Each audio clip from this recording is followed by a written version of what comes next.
Hi.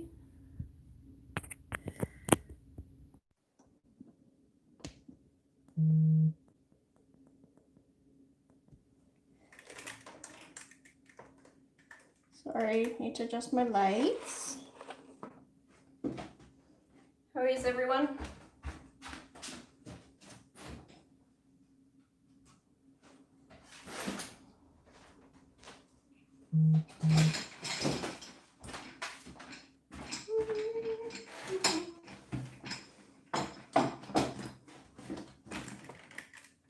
Okay, trying to get this. No, it's got interesting lighting here.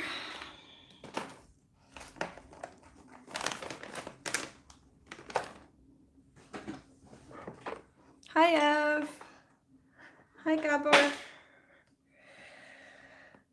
Okay. How are we doing? Let's get this into my channel. How's my sound?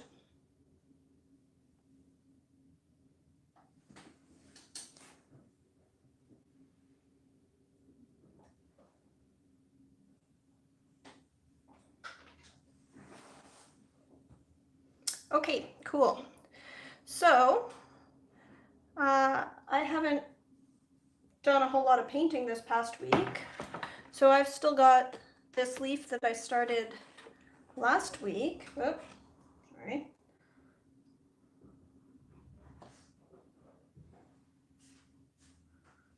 I've still got this leaf that I started last week down on my desk. So I think I'm gonna paint some details on here. I think that's my plan for today. Let's finish this up. Hi, Joy. Aha! I'm glad that this time worked out for you.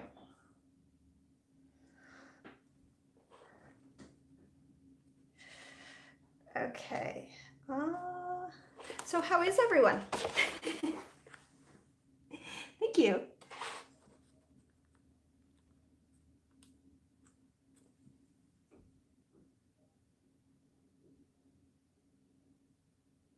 I might be in and out. My hottie leaked. What's a hottie? I'm assuming that's not like a person. Because that would be gross.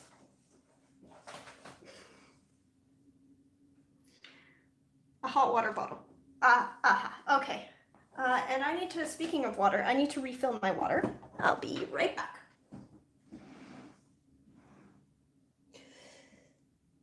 Hi, Kelly.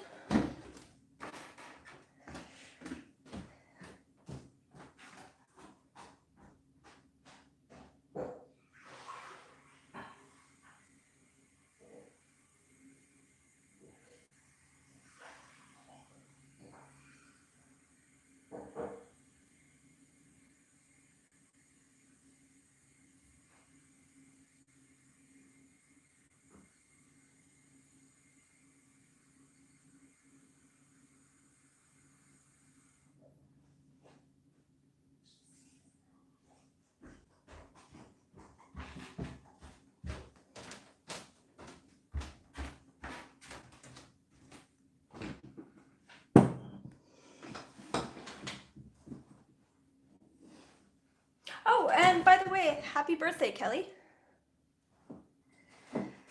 So how long until paint water goes gross? Paint water goes gross all the time. I try to replace it pretty frequently, but the other thing that happens with my paint water is that the cat likes drinking from it, so it gets empty.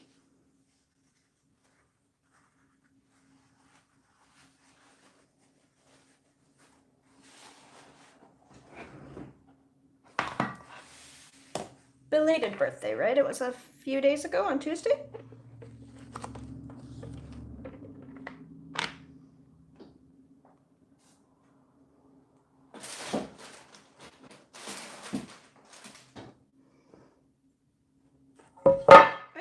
Wow, okay, that was loud. Hi, Paolo. Hi, Lana.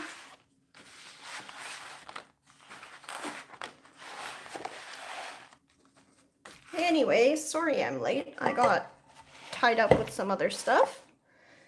And then I got distracted by a chat about statistics.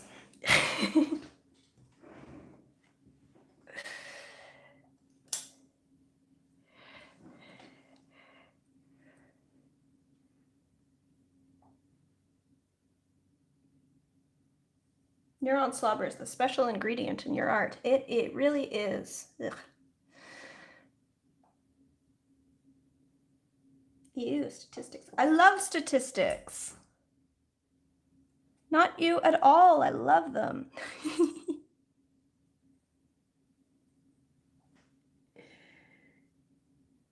Yeah, I think it's one of my favorites too. Not a big fan.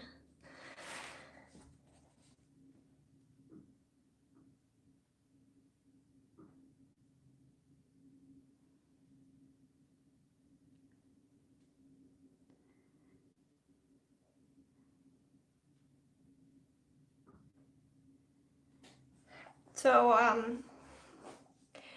in one of the past streams, somebody asked me what my favorite part of painting was, and we're just getting to it now, so I thought I'd share that with you here.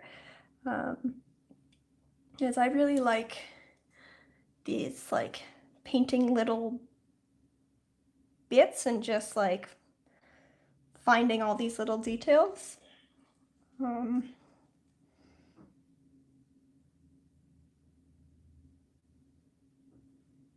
It just feels like then every little part of it is different. So people say, how do you have the patience for that? And it's interesting because this is the part that tries my patience the least. I find it very, you know, I get very impatient with the parts of painting where I have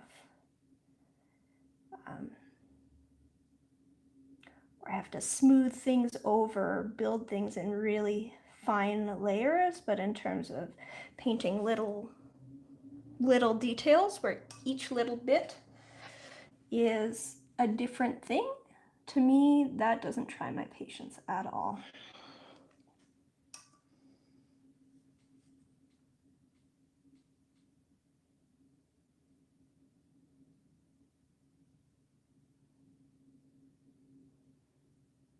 It was very good at the probs, not so much at the stats. Yeah, I mean, I guess I was talking about both. It was about election projections, and without getting too much into the drama of the last few days, just going on about just discussing how, from a math perspective, certain things were pretty clear from yesterday onwards, but due to political and social reasons, networks wouldn't call, for example, races in Pennsylvania, even though the stats were very clear, and they still won't. Yeah. So it really is. It is a probability thing, but it's also just a line fitting problem. It's actually really, really simple and really cool. You know, if we are math nerds.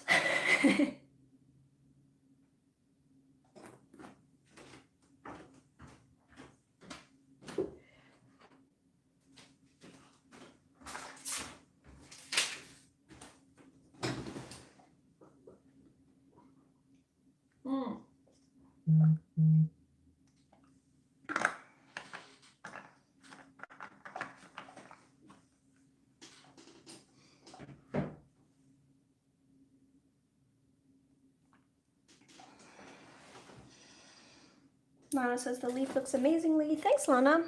And so much detail.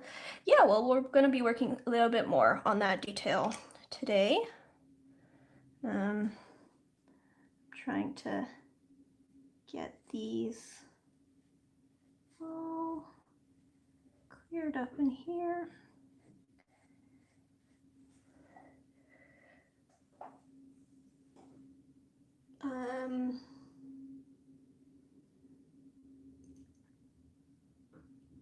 Statistics is probably the most advanced maths I know. It's pretty helpful in understanding research.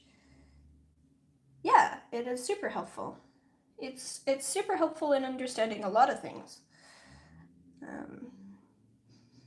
And even if you're not going to do like full analysis of things, understanding how it works can allow you to really like understand trends and, you know, directions things are heading. I feel like a cheater, but I always have a hard time drawing leaves, so today I just traced it. At least it's my own photo. That's fine. Nothing wrong with tracing.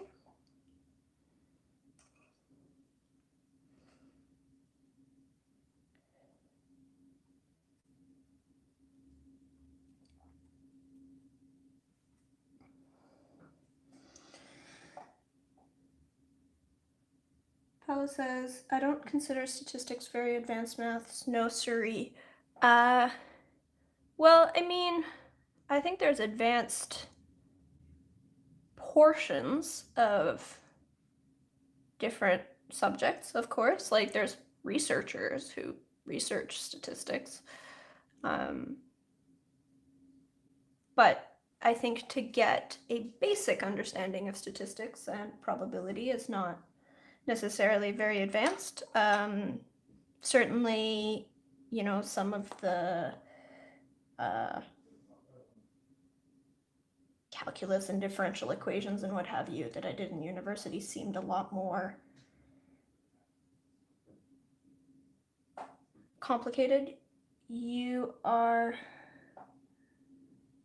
making predictions or just descriptions? Yesterday I was making predictions, and then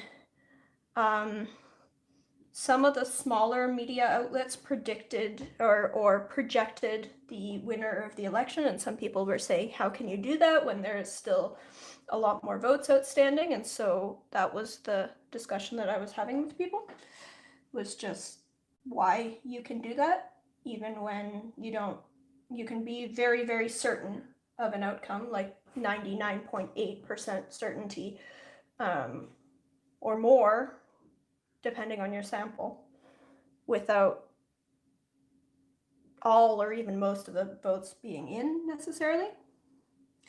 But this is a very, very simple application. That's all. Probabilities is really ill-defined. Okay, yeah, I'll grant you that. Typically, people that I know that research math hate statistics and call them fake math. I've definitely heard that. But yeah. There's stuff like pure math, and then statistics is, yeah. But I don't think that it's fake. Yeah.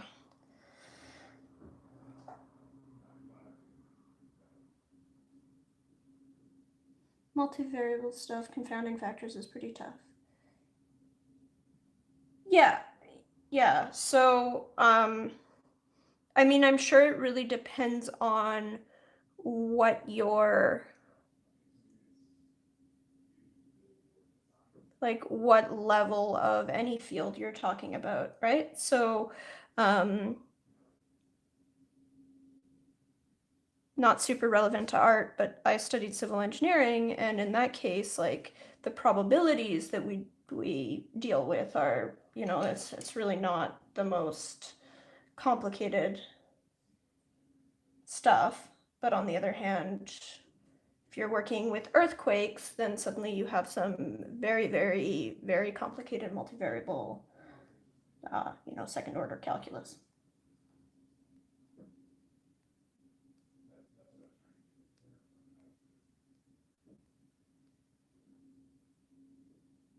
I'm hearing computer snobbery there a bit. Procedural language, really? You should be doing. Sorry, what's FP?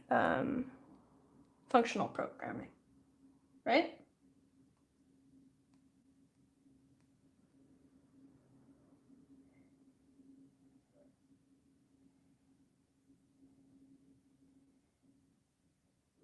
Rev says, I got some sketch ink, Emma ink, and it's so lovely. Isn't it? I love it.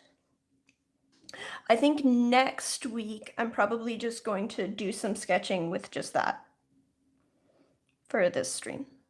I think that's my plan.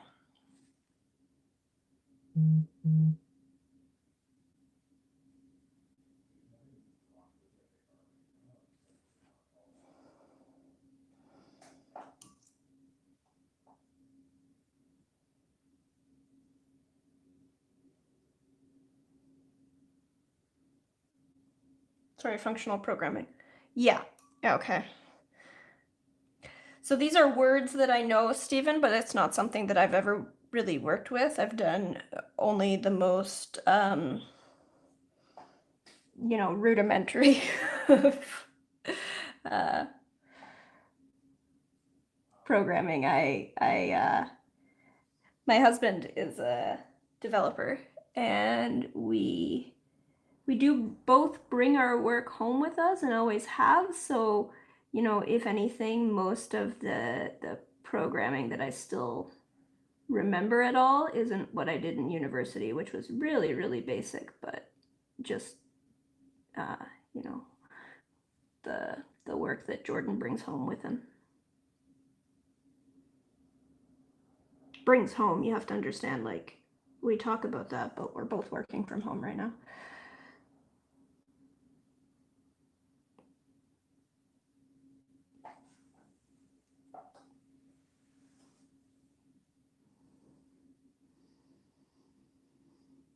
Paula says, which one is Emma? The green one? Yes.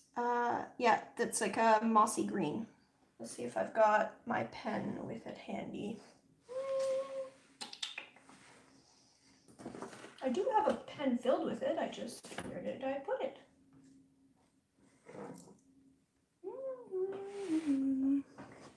It's somewhere.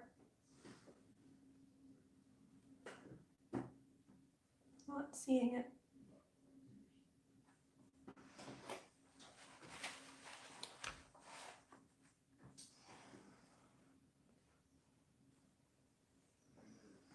Oh, it's probably, oh, here it is. Yeah, sketch ink Emma is, here, it's this color.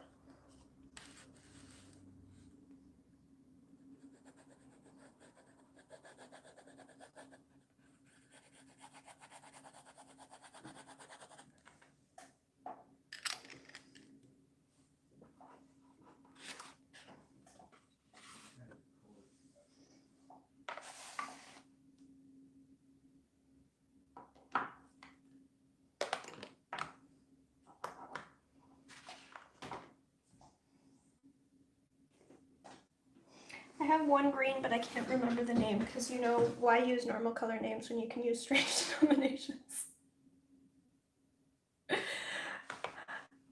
I never thought of joining an art stream and ever hear fountain pens mentioned. I'm also a developer and work with this beast. or sorry, you're talking about FP as in, I read it as fountain pens. You mean functional programming. Well, you know, come here and you get all the kinds of nerds. I love this weird bunch.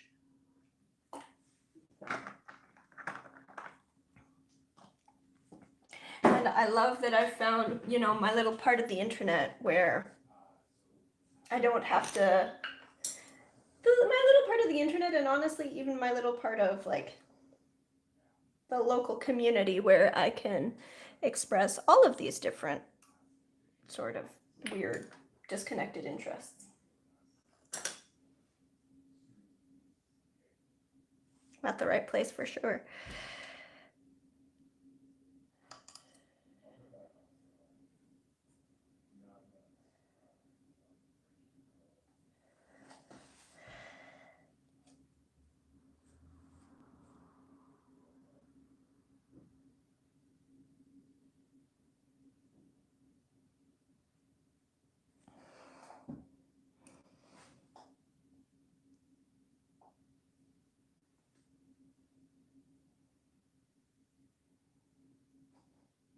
I'm making a push so we teach the students Python. Oh boy.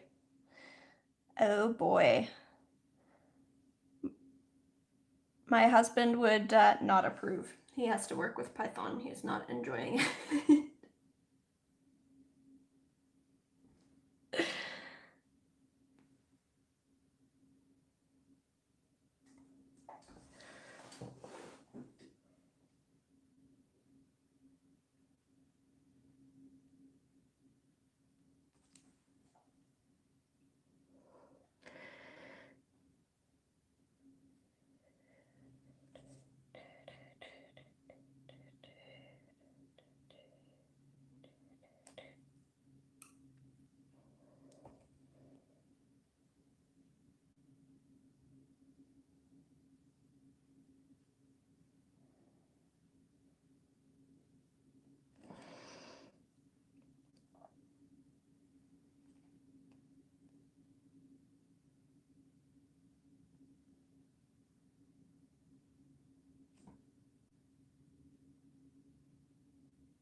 Will using C# as a browser language catch on? I hate JavaScript, just too different.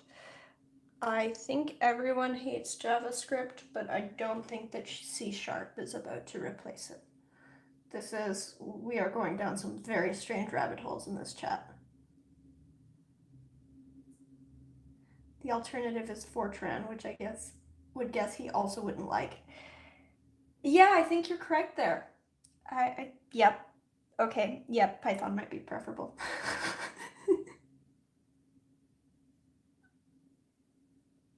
Hi, Jill.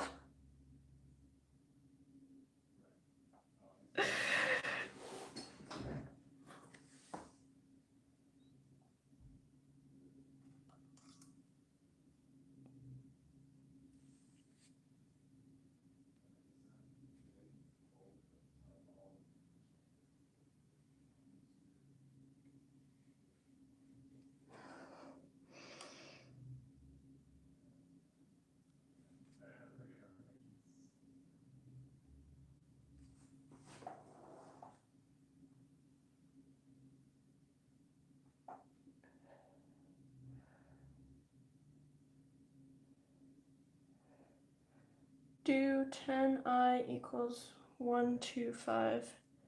No, that is Fortran 77. Okay, all right, y'all can keep this conversation going if you want, but I'm lost.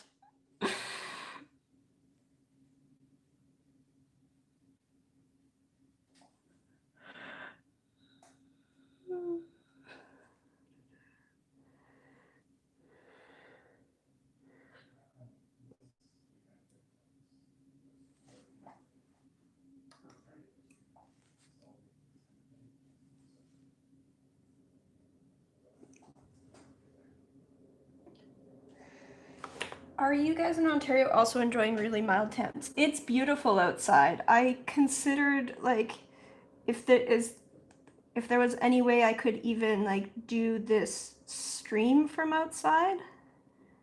I just didn't really have the time to set that up.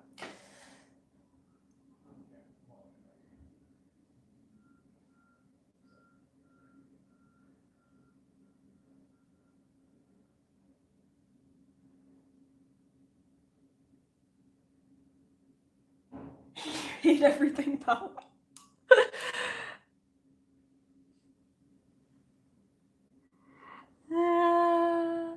All right. Okay. Can we talk about like art or something? I think we're going down some rabbit holes here.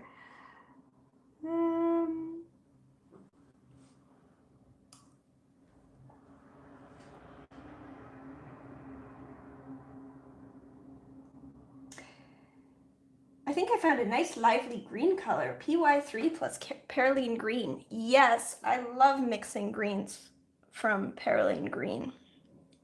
I've been toying with the idea of what I would put in a palette if I could only choose 5 colors, like the Desert Island palette. And considering whether I would drop like cyan altogether so that then I would have a blue and a perylene green, and mix my greens from the perylene green as well as the perylene green functioning as a dark. Lee, how did you go from engineering to art? Sorry if you've already shared. Have you always been into art?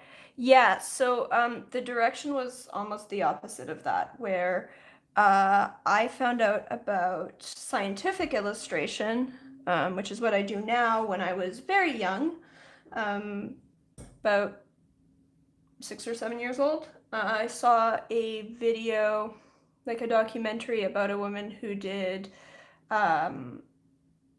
biology illustration, particularly she was painting insects in the Amazon rainforest and got like airlifted down to a like a net that had been spread over the canopy of the Amazon to research some insects and do some illustrations. And I thought that was really, really cool. That's what I wanted to do. I went through my entire childhood thinking that I wanted to do scientific illustration, and really worked really hard towards that. But, you know, children are a little interesting. My backup plan was I was going to be an astronaut. Not the most reasonable backup plan by any stretch of the imagination. And then I got to my teens, and at that point, I had been planning to do, there's a program at University of Toronto called Biomedical Communications now. It used to be just medical illustration.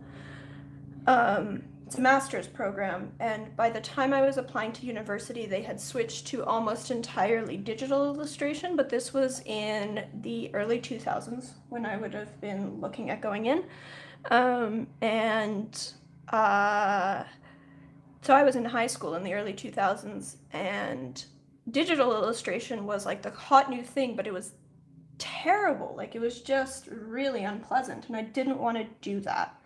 So I started looking at other options. I guess I kind of lost my nerve. And so when I was applying to university, I applied to a bunch of biology programs as prep for scientific illustration, and I also applied to engineering school.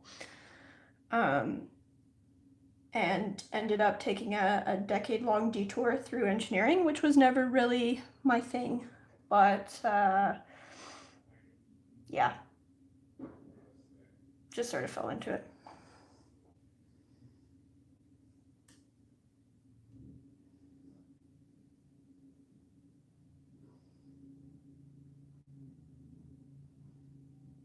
Scrog says, God, I was born in the early 2000s.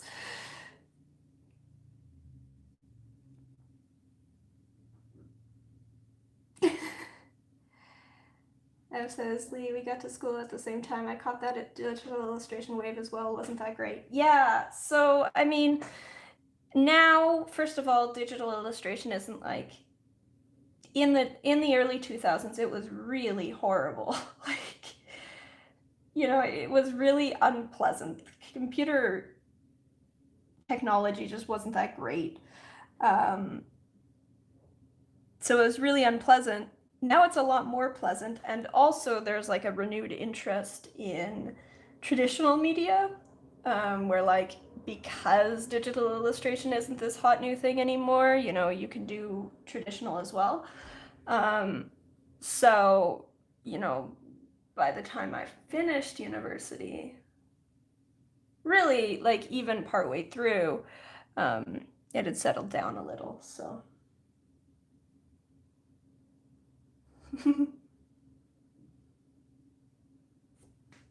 Skogs, I've got a younger brother your age. Joy says Lee, Kelly, and myself should have all become astronauts. Yeah, I mean, I think that's a great backup plan. We would have been made great astronauts.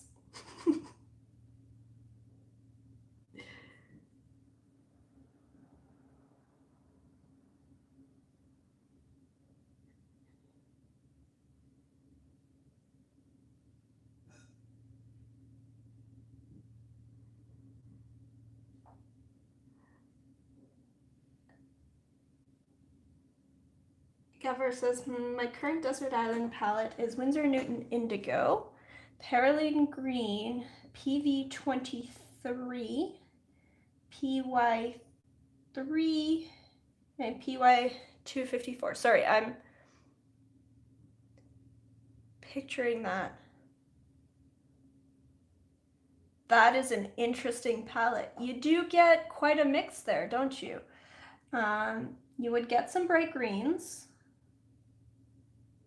some bright yellows, you wouldn't have any bright blues.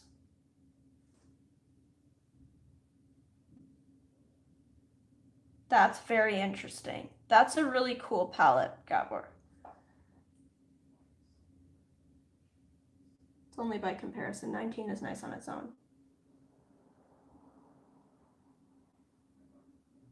I get dizzy on a balcony, no outer space for me. How are you all doing today? I am good. Well, everyone is talking about how old they are, yet my peers say I still look like a 6th grader. It's okay, I look younger too. I still get carded. I'm in my 30s.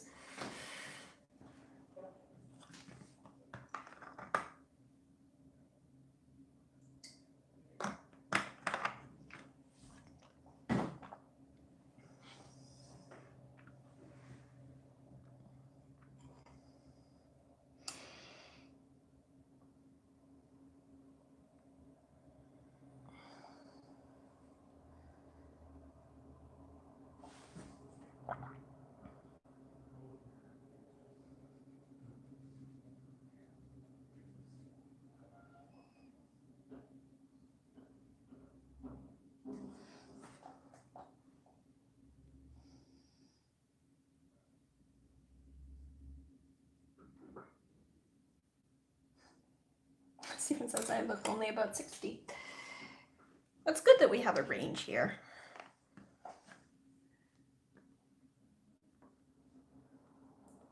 I'm angry to say that I've been carded at the movie theater. Carded at the movie theater, wow. I can understand that looks like a teenager. I don't think I got carded at the movie theater even when I was a teenager.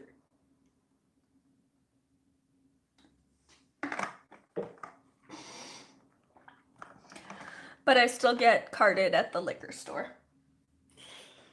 Sometimes, not always.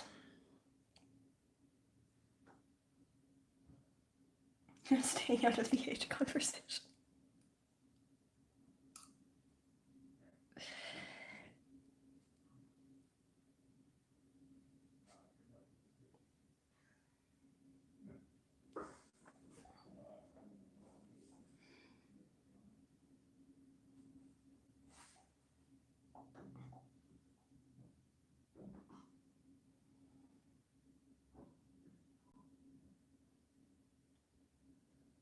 I used to be confused with students, so I grew a beard.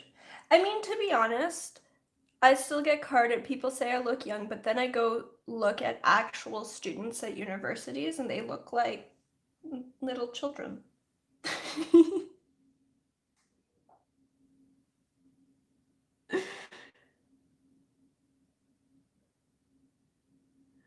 I first had a drink at a bar at 16. I wonder if you could get away with that now. I think it probably depends who you're with. I definitely had drinks at bars when I was 16. Now, granted, that was also some time ago. But like I still get carded at the LCBO. So there's yeah, it depends who you're with. If I was with friends who looked a little older or were a little older, like when I went to bars with coworkers when I was 16, it was never a problem, even though I was 16 and looked about 16 or younger, but they weren't gonna card the one young looking person in a group of people who are all in their, 20s to 40s. But if a bunch of 16-year-olds go to a bar, like if you go with your high school or university friends, you get carded. Excuse me, miss, you need to be 17 to enter the theater. I literally was outside finishing my cigarette when you were finishing yours, really.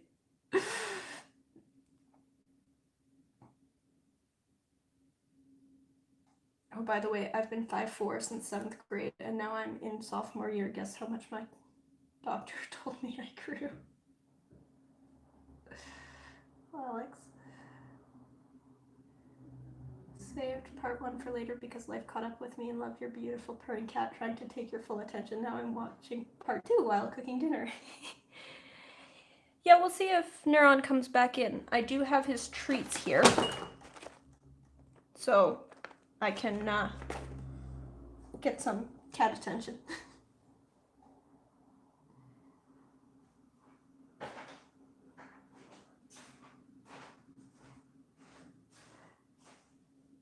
The joy decision. I had a workmate that said I was at work on the day of the major exams for 16-year-olds. That must have been around when I turned 30.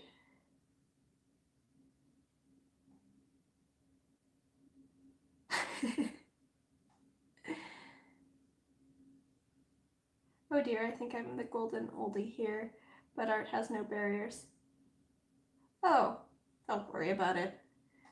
I really appreciate that we've got the full range. It seems like we've got some teenagers in the chat and also we've got the full range. I'm now an out and proud 5 foot and 0.05 centimeter person.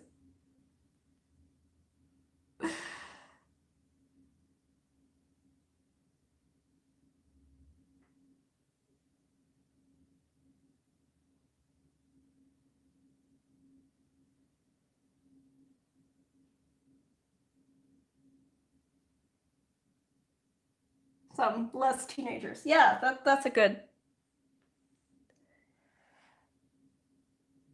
Chronically enriched. Well, I have dealt with chronic pain and I would slouch over. So I'm 31 and I just grew by about half an inch in the past few weeks. From what my chart and the doctor says. Just because my spine straightened out.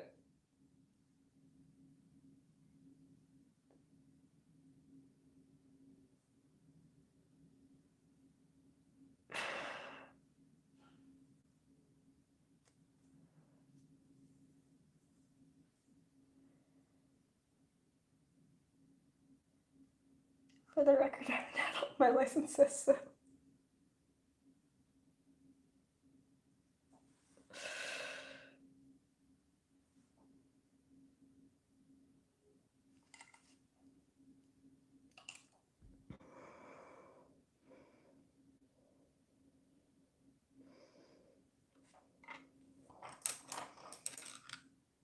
Chromatically enriched also. Ooh.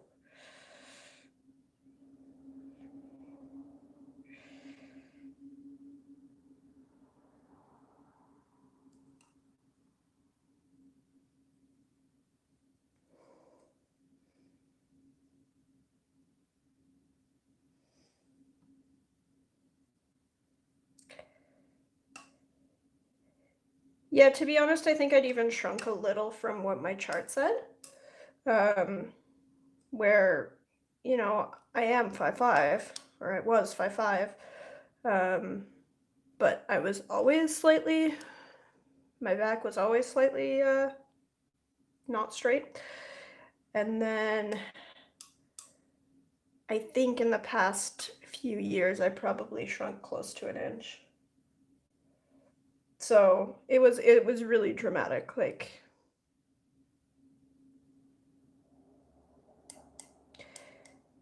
and a bit surprising. Like, you're not really expected to get taller in your 30s. But it's all good.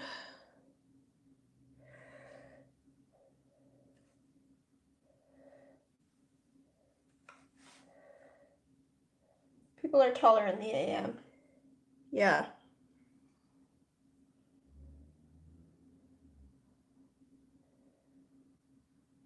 I'm a full foot shorter than handsome. I have chronic who the hell put that on the top shelf syndrome.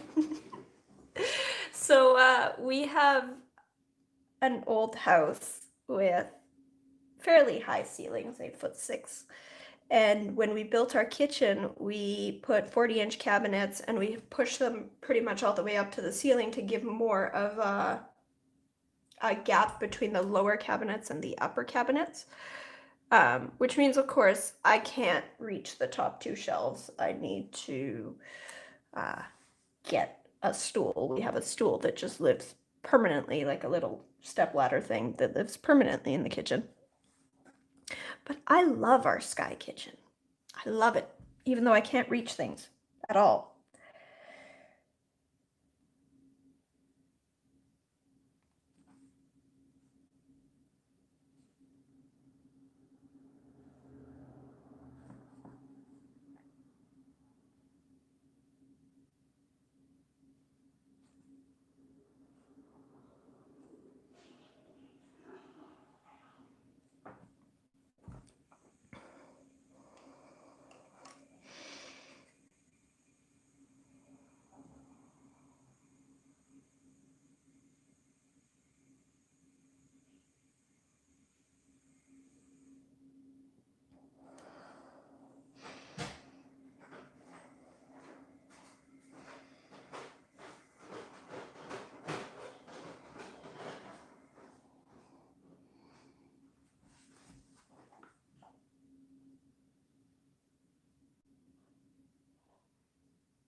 I have the same height difference with Mr. E, actually 15 inches. Wow. Oh.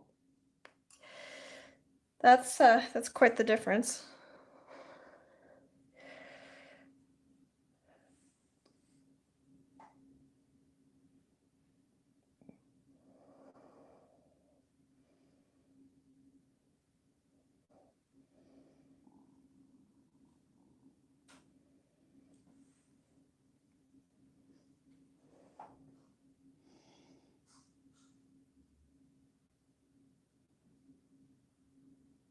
How's my little palette working alongside my big one? It's working out fine. I haven't been using it in any of my super recent work, so yeah, it's good.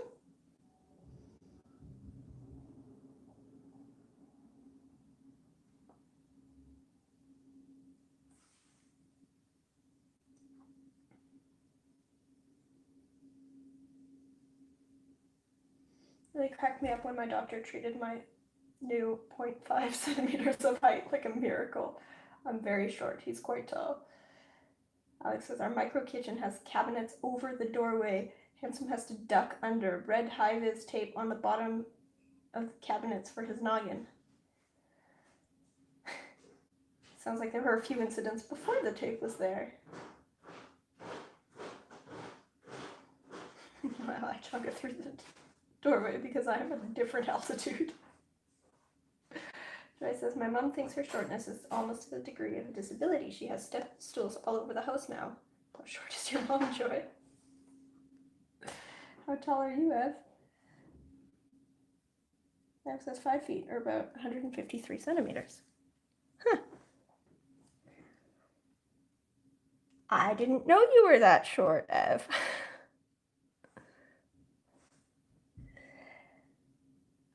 Like, I think you mentioned at some point that you weren't tall, but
Wen says, I've always been vertically challenged at 5'2.5".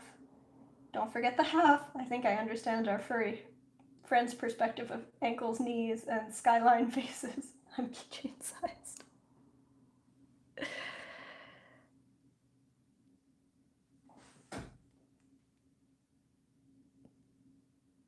This is interesting. So, I've had times in my life where I'm like really short. Like my husband's family is really tall. So his sisters are all several inches taller than me. He's 6 foot tall, and he's like the little shrimp of his family. But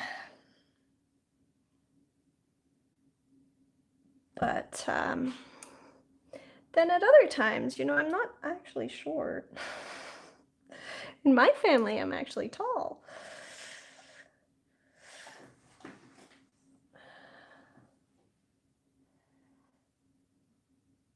It's also that she has short arms and short fingers. I have no idea her measurement. She might keep that under wraps. Built like dwarf, aka fun size. 5'6" here. So Kelly, you're about the same height as me, a little bit taller. Ev says, I'm very short. Well, Mom was about the same height. My dad was 5'8" at most. Probably shrunk a little by now. Scott says, do you still use Roman Schmalz paints? I'm wondering whether you like working with them. For example, Denise has said they move too much on the paper. I love them. I have this set which I made with Lana. This is the tin that you sent me, and I've made up a set of Roman Schmalz paints in here. I really enjoy them. I have no problem with them moving. Like, I mean, they do move, but it's not a problem for how I work at all. Wen says, Oli, I bought a cheap square ceramic plate at the supermarket today. So chuffed I didn't buy a super duper expensive porcelain palette after watching your video. My partner and pocket thank you. That's wonderful. That's so great. Of course, now you'll notice that I have myself a porcelain palette. I got this one on Amazon. But yes, the ceramic plates, I mean, for mixing, it works exactly the same.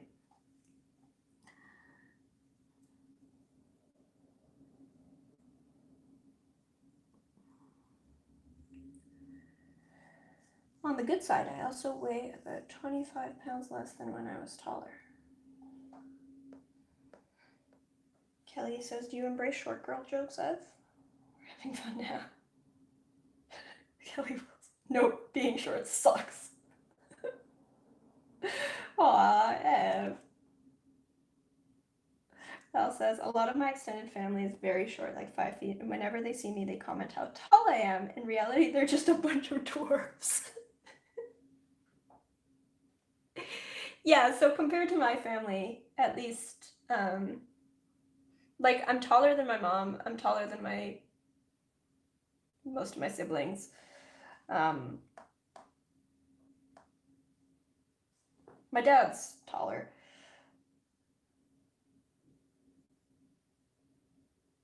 Scott's my mom is 150 centimeters and her father was nearly 200. Thanks to his genes, I'm 167, I think. Yeah, that's probably about where I'm at now. 166, 167 or so. Oh, it looks so full. Yeah, I love this. This is the White Nights palette. And you can put so many paints in. It looks great. I really love this.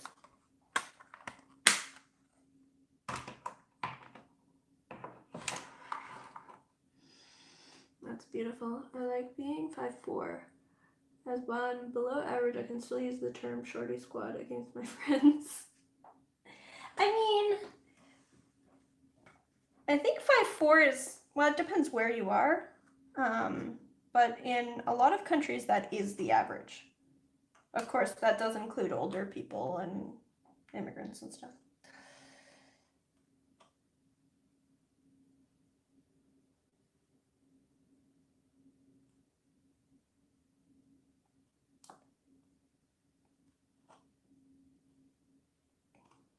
Yep, but that porcelain palette has a hard ridge, which makes it like, you mean this? Yeah. Yeah, I mean these were relatively cheap on Amazon. That's still a lot more than buying a just a plate. And I do still use plates pretty frequently. Like I have them lying around here. I'll just go grab one from over here. Like when I was trying out paints, I used this. I still have a whole bunch of plates lying around and I still do use plates. I was just trying to experiment with having a more consistent color selection and how I work and having it like be more of a permanent thing. And so when I found them affordably, I decided to splurge. And so I've got one of these for this studio and one for the other one. But yeah, plates are wonderful. And I just go get thrift store plates when I'm teaching classes and hand them out.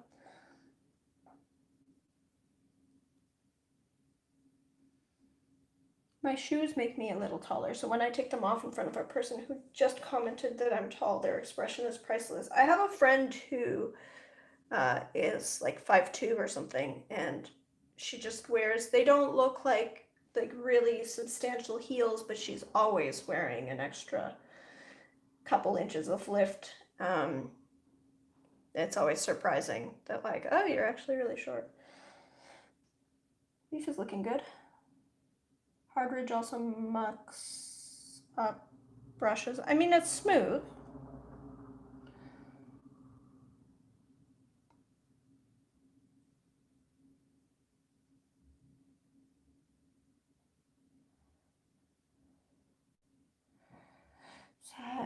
Likely going to disappear. Work is work. Oh.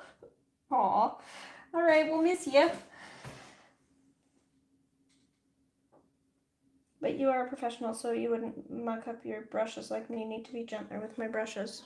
I mean, I don't know. I'm pretty rough with my brushes, but I don't think that this is really an issue. Like I can just flick it.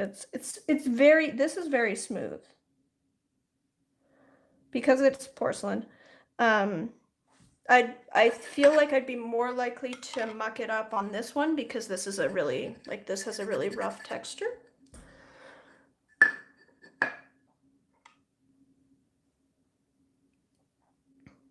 Anyway, I'm glad that my my little plate video was useful. And yes, I still very much recommend plates. Plates are wonderful. It was just interesting that you brought it up, given that I've been using plates for years, and then just in the past few months, I filled up a palette.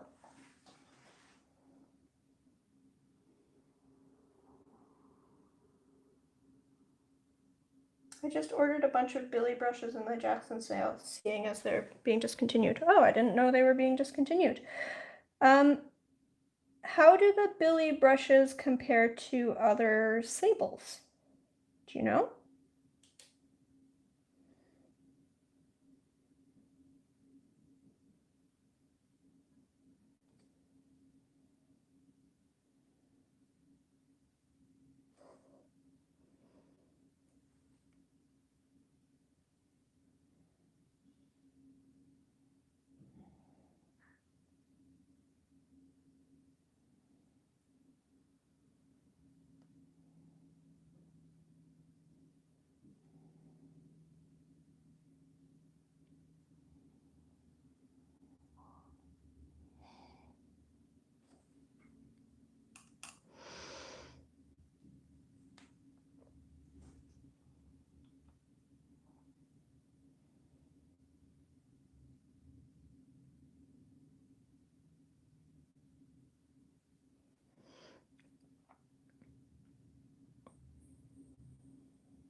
Okay. Well, I'm using a rosemary brush right now. Dan, do you think that the Billy Shoal ones are pointier than the rosemary ones?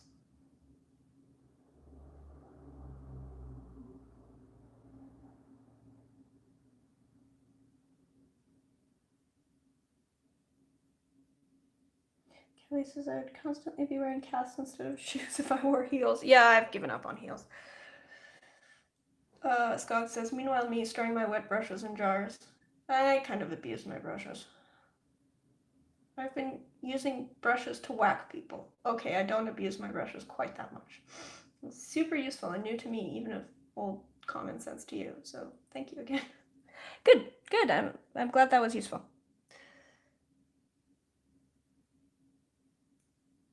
Gower says, I have several ceramic palettes and plates, but I like the heavyweight tin design the most. Very economical.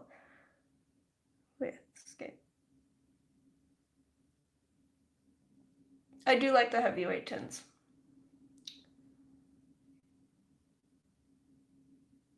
Yeah, she went synthetic, only tried the rose.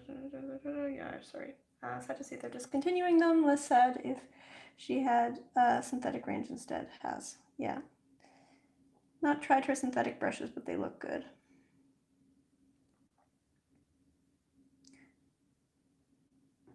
When I saw that brush that Tim Wilmot uses, he took the pinking shears to it or something. I got more cold-hearted towards brushes. I think I will never buy a saveable brush again. I had a very bad experience with Winsor & Newton sables, even Series 7, and with ProArt sables. Da Vinci is very good, but very pricey.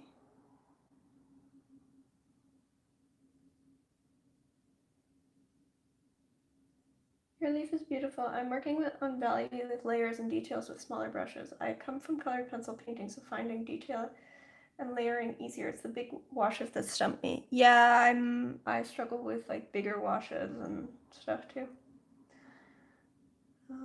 Yeah, the Billy brushes have an amazing point. I prefer how the rosemary brush is handled, but the point on the Billy brush makes them worth it. Okay, I might grab some. I found the Da Vinci Casaneo to be the best as synthetic mimic sables. So I also recently got these sable blends from Rosemary, and I only got a few, like a couple different sizes, like one small one, one big one, but I really enjoy them. They're a little bit stiffer than a sable. They keep a really nice point, and they're more affordable than pure sable, but they're a mix of a synthetic and a sable. The size 6s went before I got there, but they still have 2s and 4s. Okay, I'll take a look. Casaneo mimic squirrel. Although 30 to 70 pounds is quite a gamble for a single brush.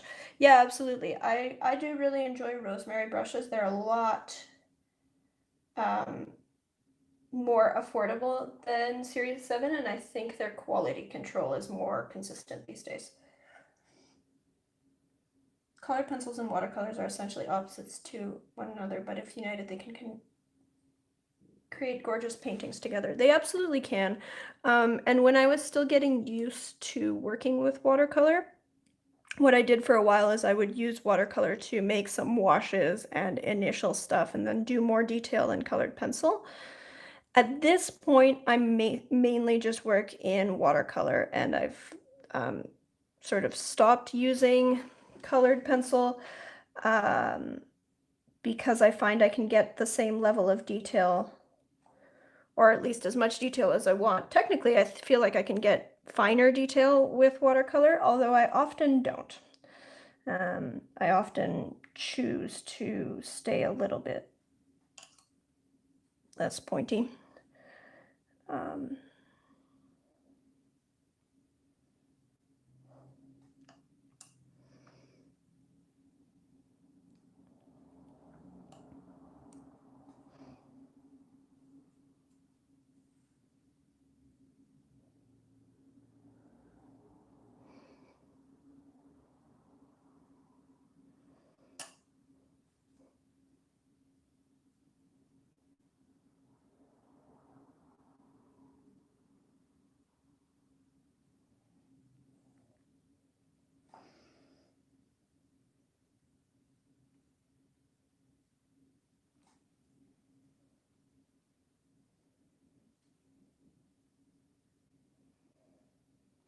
Actually, about Roman Schmal, I've been mostly using the colors in this palette, but I have actually been using in this painting one of the Roman Schmal colors, which is their Perylene Violet, which is a color that I used to keep in all of my palettes.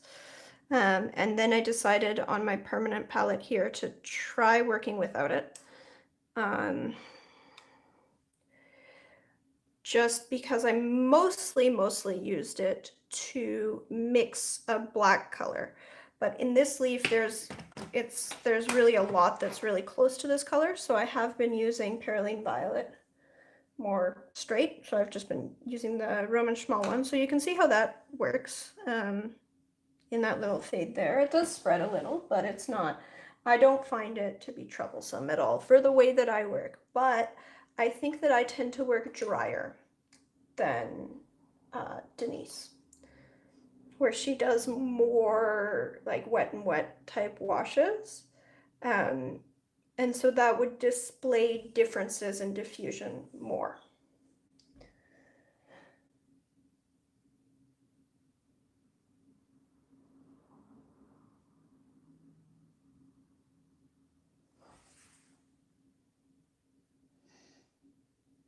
And their quality control is really bad nowadays. Yeah.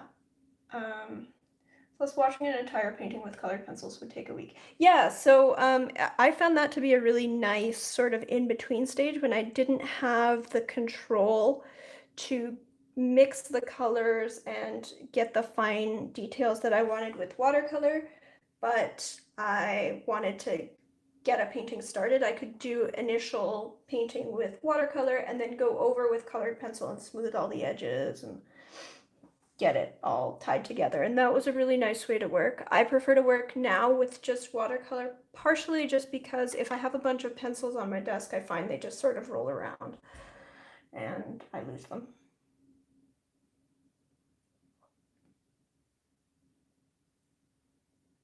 I've not tried the Raphael brushes, but they make the Billy ones, so hopefully they have the same point. Okay, might try Raphael as well. Tail from Parka Blogs made a video, and the first one he got from Jackson's didn't make a point. Yeah, so I had a few Winsor Newton Series 7s years and years and years ago, and they were wonderful. And then I got some from Ken Bromley, and most of them were wonderful, like 5-6 years ago. And then I got one from Ken Bromley in the little miniature size, and it was tiny. Do I still have it? I kept it around for a while just to show how terrible it was, but I think I finally did get rid of it. But it lost half of its hairs in like 2 days. So it was just absolutely awful. And so then I haven't really bought Series 7 since then because that's kind of a gamble. Even the replacement was bad, yeah. So, you know, I've had one bad experience, and I've heard some other people have bad experiences. Now, that being said, I still have some Series 7s that I've had for years that are great. Like, they really were my best brushes for a really long time. This one's a Series 7 size 1 that I've had for 6 years now. And if you look at this, this is a brush that I've been using, that I've been abusing for 6 years. And it's still got a really fine point. So, I don't know.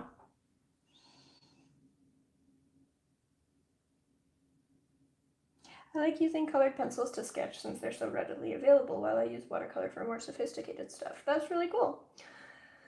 Wen says, I've been recently treated to the full set of Albrecht Dürer watercolor pencils, so I'm excited to have fun with those too.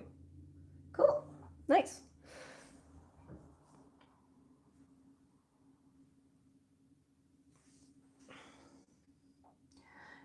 I bought a set of Winsor Newton sables, not the Series 7.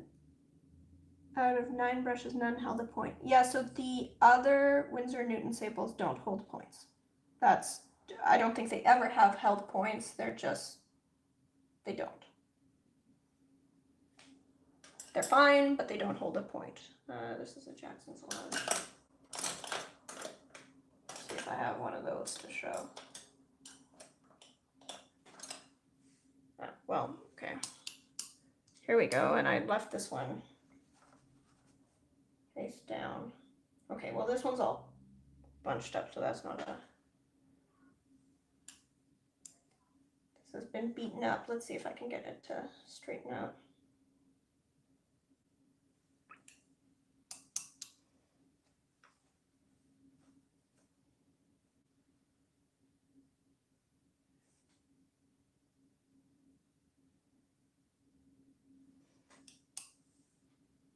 Okay, so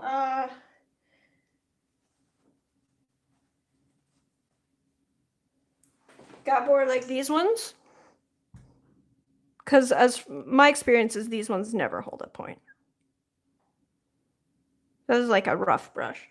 I like the dispersion, like how sables release water. I like the water handling of sables, but I also like really pointy brushes. I do use some synthetics. For some things, I find synthetics actually work better. It really depends what you're doing. But if you're just, like if I'm just scuffing up and creating little textures, like up in, say up in here, if I wanted to create little textures up in here, I would actually just use a synthetic.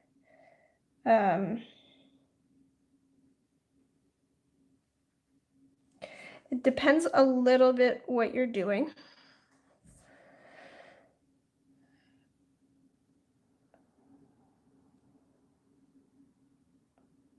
I do like sables for, certainly for like medium-sized washes is I think where I think sables really shine. If you're making huge washes, it doesn't matter, use whatever you want, just use a bigger brush. If you're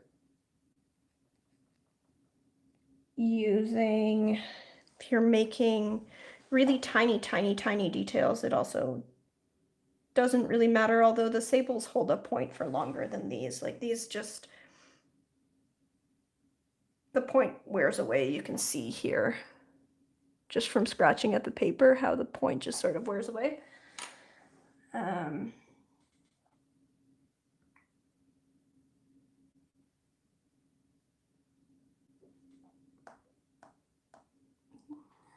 Dan says, Gabor, I can recommend the rosemary brushes. They are nice. This is a great one. Dang. Really nice pencils. The Albrecht Dürer ones, yeah. Got one Winsor Newton Series 7, a few Raphaels, but I find them great. And I find them great keeping a point. Maybe I haven't used them enough yet. Yeah, they... I find that sables keep a point for longer than like synthetics. I find that I wear down the point really quickly. I still do use synthetics for some things, but I just have to replace them more frequently, and they don't distribute water as well.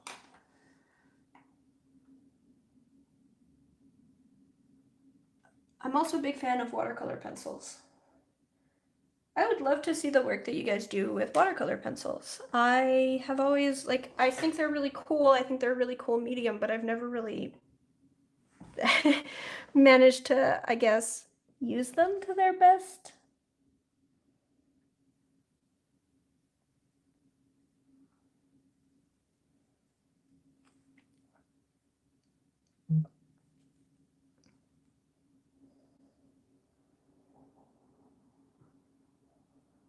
Effect. There we go. Okay, so that one goes there. Let's see about this.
So in the making video, they lick them.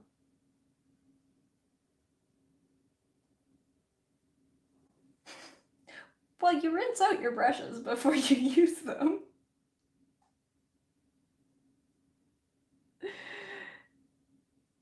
I love my Billy Schmalz sable brushes. Escoda, Cashmere, Kolinsky sable are excellent too. I've had mine for several years. You should not lick the sables. Saliva breaks down the enzymes. I mean, you should not lick your brushes while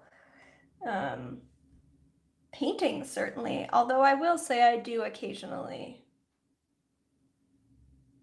lip point my brushes. It's happened. It's a terrible habit.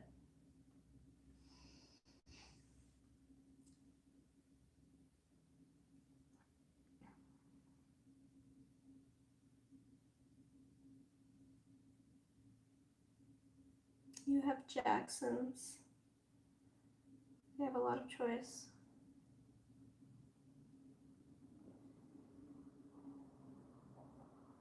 Art and Fly. Cool. It's great, especially because sketching, because the colors are the same. It's genius color coding on Faber-Castell's pencils are great for quick sketching.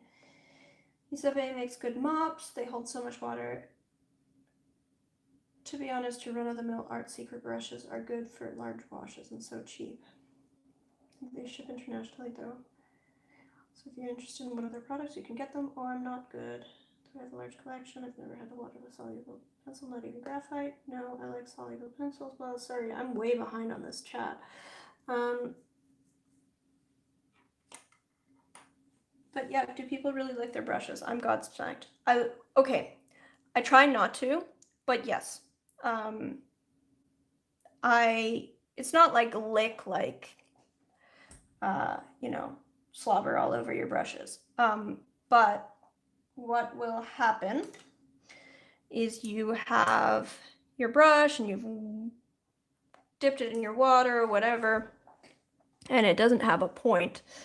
And there's a terrible habit that you shouldn't do, but you basically bring it to your mouth and twirl it on your lips. And I have caught myself lip pointing brushes. I try not to, but to get a really quick point on a clean brush, it doesn't work.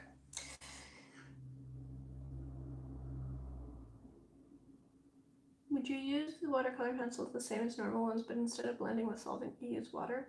I feel like watercolor pencils, when you add water, they tend to get brighter.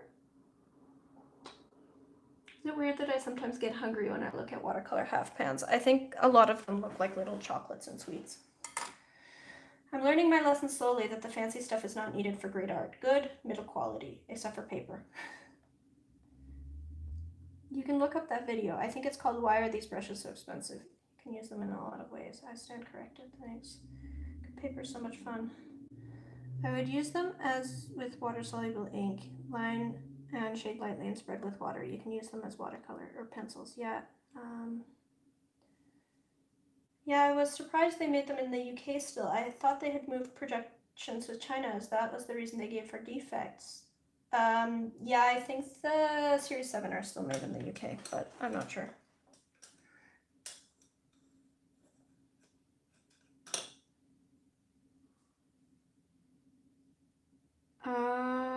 Most called watercolor pencils are not real watercolor, with the exception being Caran d'Ache Museum Aquarelle. They're really fun. Pulling a neuron, if you will.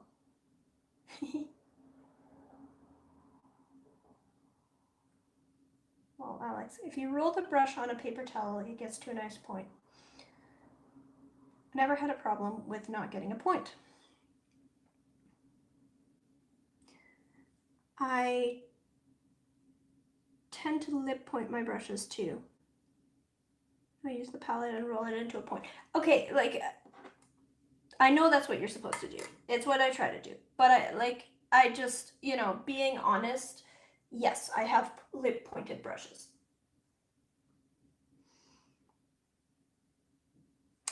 It's part of why I try not to keep, like, I have a cobalt here. But I try to avoid cobalt, cadmium, most of the more toxic pigments. And if I do use them, I try to isolate them so that they're not mixed in with my water, with my main palette. Part of that is because my cat drinks my paint water, and I try to replace it. I try to make sure that it's clean water in between sessions. But I worry about Neuron coming in here and drinking cobalt water. Part of it is because I lip point my brushes. Not like I try not to, but it's happened. Do you sew too? Most sewers have a habit of licking thread. Well,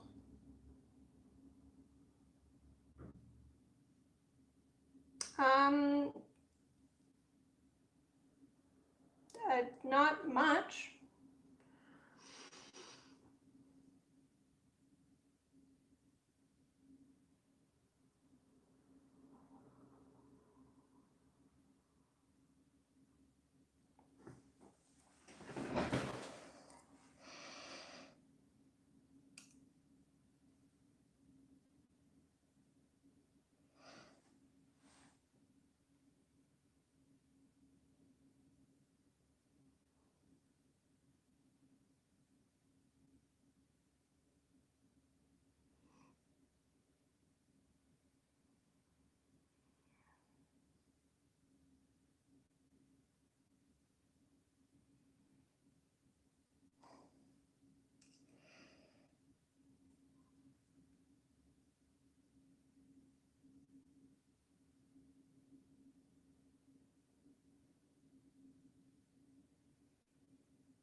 Recently tried making my own paint. It's so much work.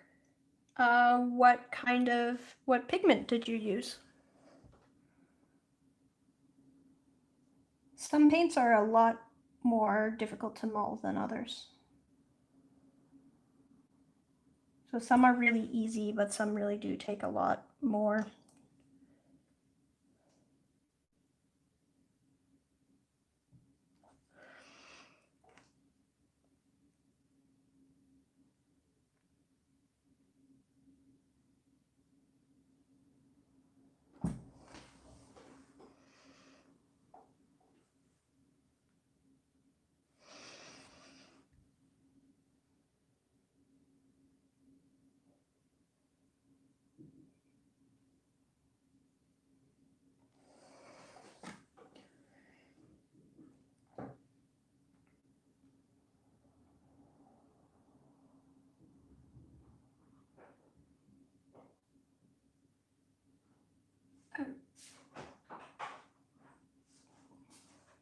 I roll on my hand and have cut pieces of old cotton t-shirts. Yeah, I usually use dishcloths. I've got a paper towel right now, but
Imagine I just searched the Krummer website, just found the 30th year wooden box. Whoa, that sounds dangerous.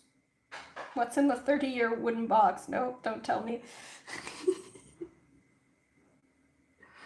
I use towels too, inexpensive ones, and I wash and reuse for a long time. I'm cheap. Oh. Have to go, Lee. Dinner to be served. We'll watch again. Take care. Bye, Wen. I hate to think about the price. I bought dispersions from Gara after watching your video. I'm sure I didn't have to work as hard as you would have to with powders. I bought the Azo Green Dark, Hansa Yellow, and a couple of others. Ooh, cool.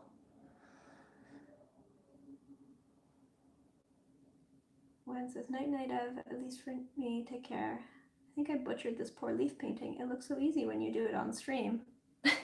Oh. Call it a day, try again tomorrow. It's only 90 euros. Oh, only. What's in it?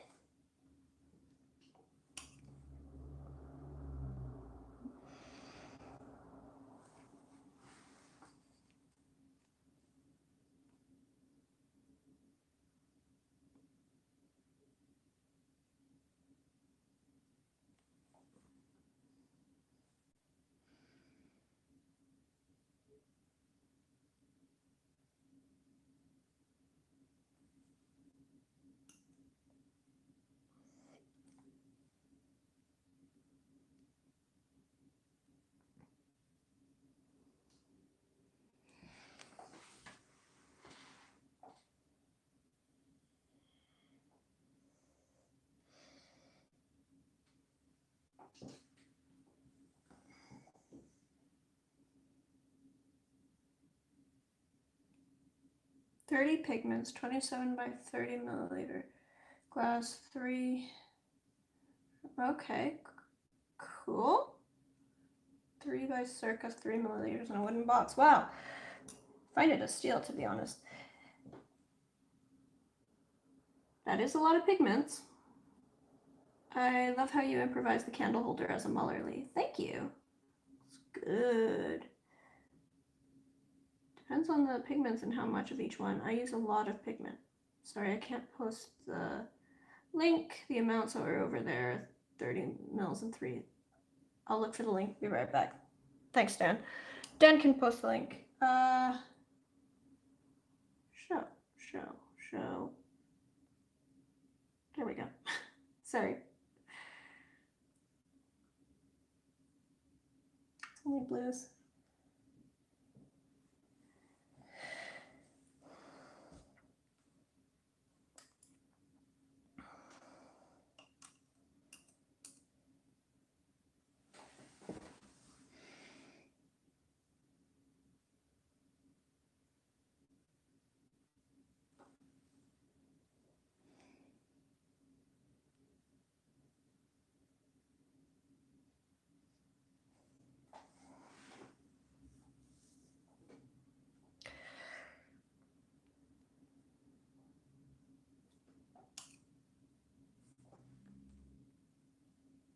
Yep.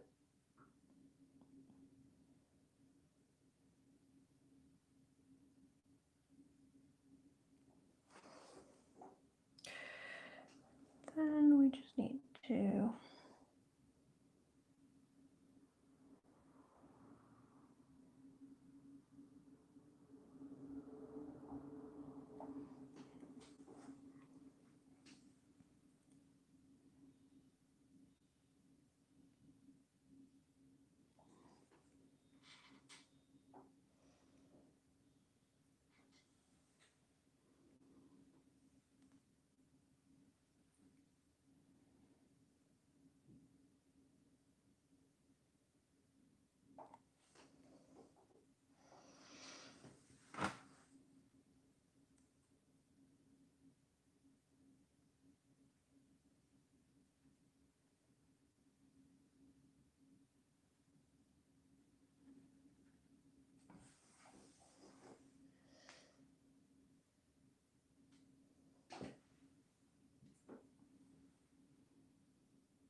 With the dispersions, I ended up needing 1-to-1 binder to dispersion, even though the bottles say paint should not contain more than 20% dispersion.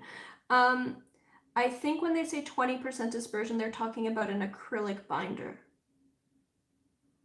So with watercolors, it's always going to be a lot more pigment.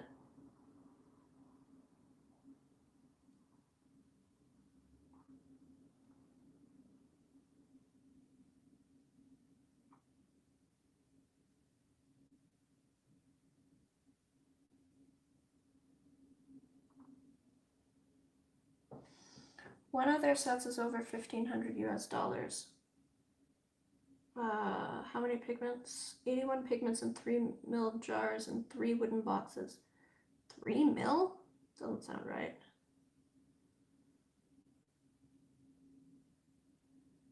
Lots of blues might have the discontinued ultramarines. Yes, I think that the discontinued ultramarines are included in that. There's a set of just, oh, maybe it's the set of just ultramarines I found it of.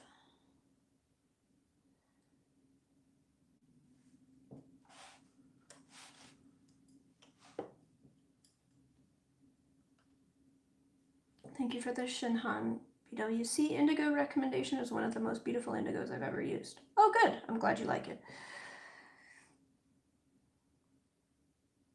Schminka sets are on sale at Jackson's. I'm tempted.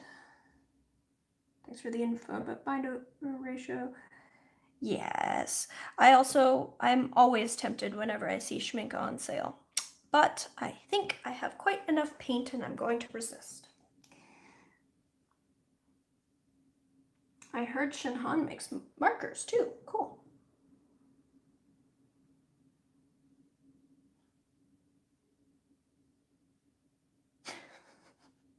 Okay.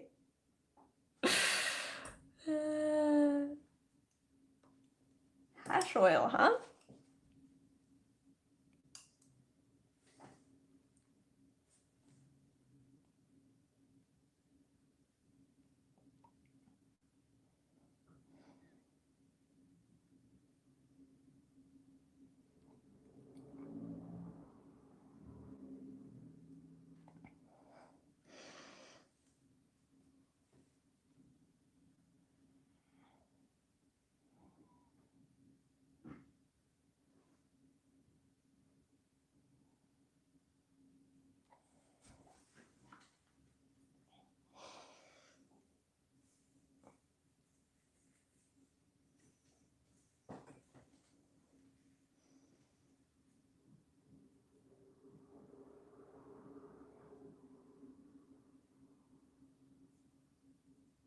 Plus Blue is only sold to professionals. You probably need to sign off on, like, there's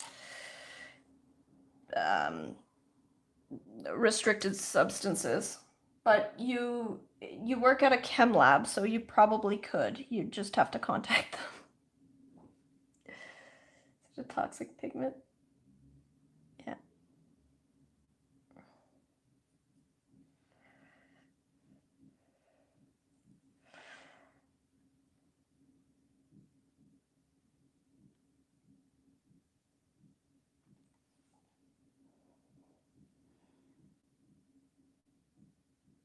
Awkward angle to be painting at.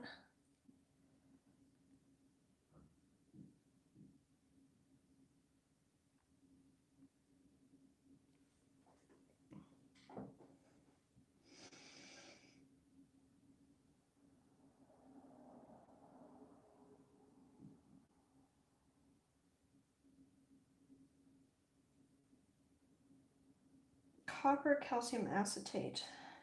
Doesn't sound very dangerous, to be honest. Acetate is good for you. Looks nice.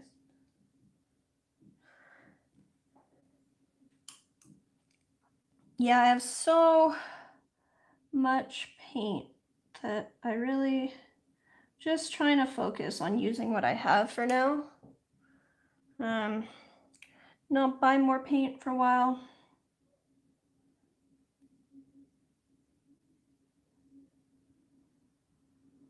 I don't know how long that'll last. I do tend to get pretty tempted by, especially when there's something new. Oh, I've never tried this pigment. Oh, this brand introduced new stuff. We'll do our best.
Has anyone used Block X? Do you like their paints? What about My Mary Blue? I have a couple of My Mary Blue paints, which I really like, but I haven't really used very much of their line. I've never tried Block X, but one of my next videos is going to be, wait one moment, let me find this. I got a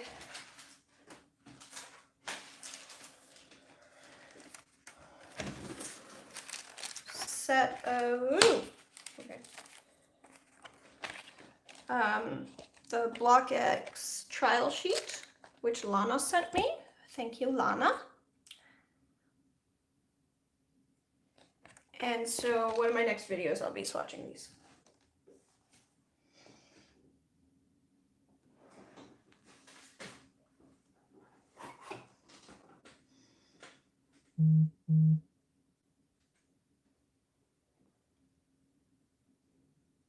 So glad it all arrived. Yeah, it all arrived, and it's all wonderful. Thank you for all the sweets. This was really a journey for all of us this year. Yeah.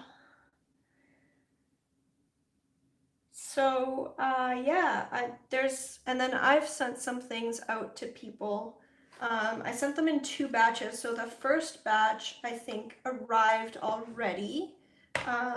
Jill and Kelly got their palettes, and they've confirmed. And those were to the States, but then I sent some more palettes out to a few of you and some other stuff. A week ago and 2 weeks ago. No, a week ago. I was late sending them out. But then, yeah, so Gabor and Cyan and a whole bunch of people got mail, but I believe that those are probably still caught in the mail. Unfortunately, it takes a while.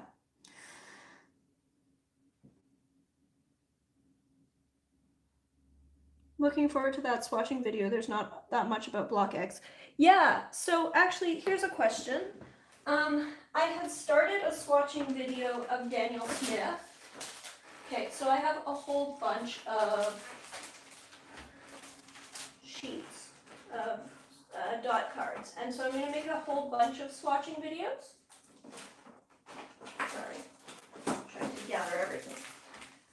So I'm going to make a whole bunch of swatching videos, but I had a Daniel Smith dot card, and then Neuron helpfully walked all over it, so I got a new one, which means that I've done the first page of a Daniel Smith card, but I had to buy a new one because the other pages got ruined.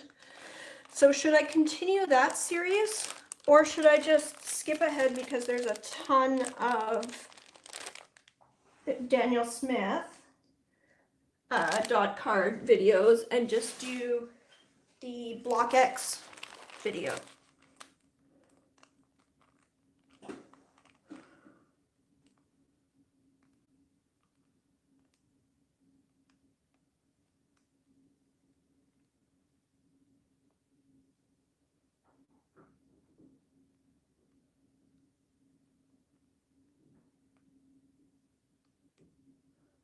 you have the time, you can do both. Yeah, I mean, eventually I will do both. It's just a question of what I do first. Because I have so many of these dot cards to swatch. Is there one that hypes you more? Definitely, I'm interested in doing the Block X, and I also have Magello. And then I also have Hold Line.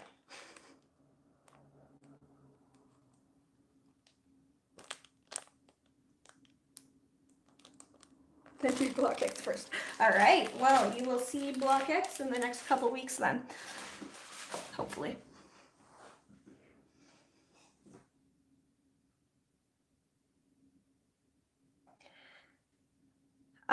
And I think I've also sort of reached a, I've done a bunch of different swatching videos, and there was always feedback on how to arrange my camera, and the best feedback I got was on the Roman Schmalz one that I did most recently, where I have it in 4K zoomed in so that it's really just looking at just the little swatch for most of the videos, so I think I'll be doing something like that.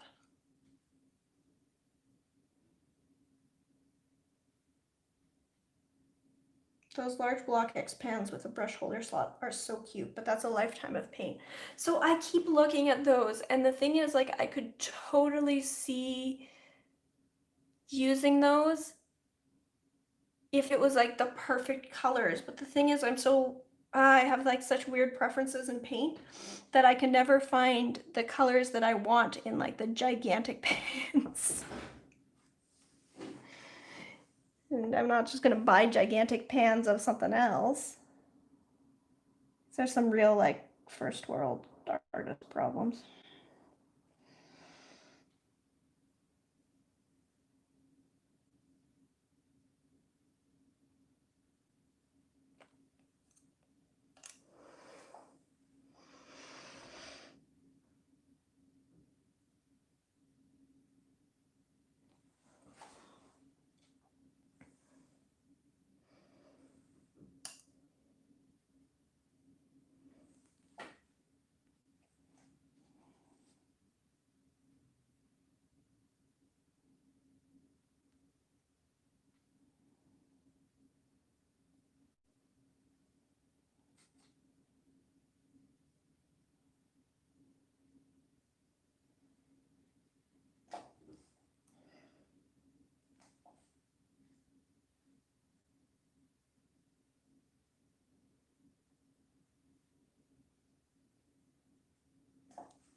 I bought one of those pans in indigo, not true indigo though, a hue. You know, that seems really useful.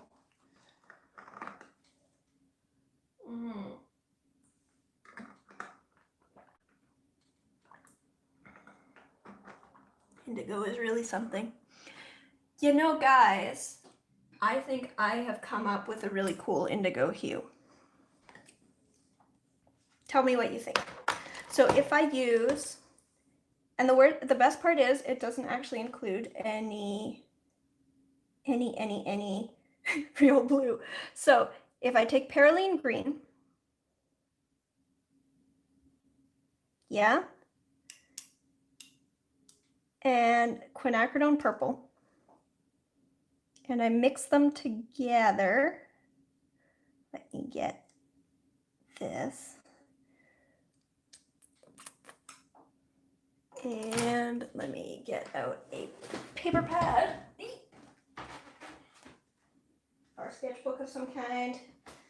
Come on, find a sketchbook. Where do I hide my sketchbooks? Here's a sketchbook.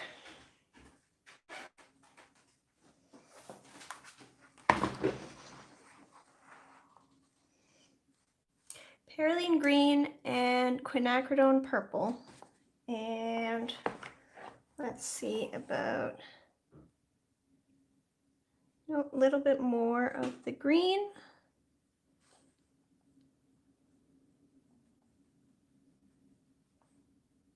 Like, I think this makes a pretty decent indigo.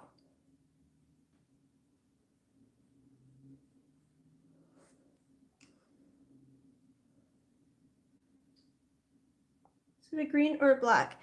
It's green. It's in the black color index, but it's green.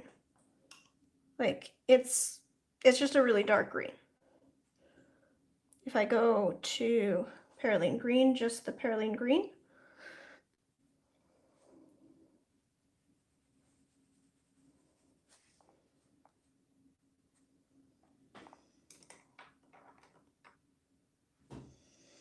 the giant porcelain palette that she's using, Meeten on Amazon, has a much smaller one for $13. I have both and I like the smaller one better. Yeah. Yeah, there is a smaller one. I bought both, but I ended up selling the smaller one to my studio mate.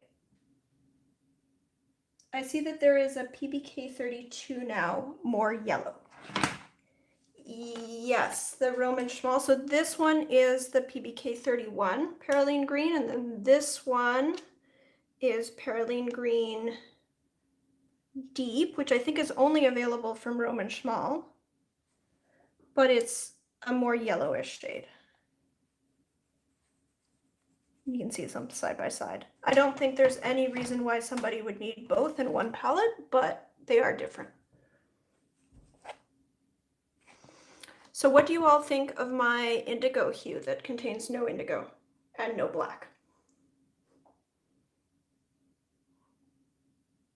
And no blue.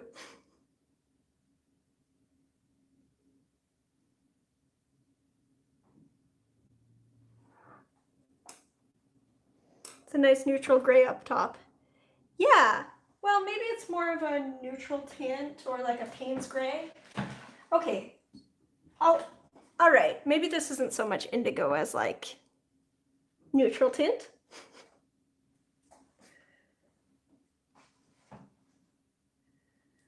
It was a bit dark to see. Sorry.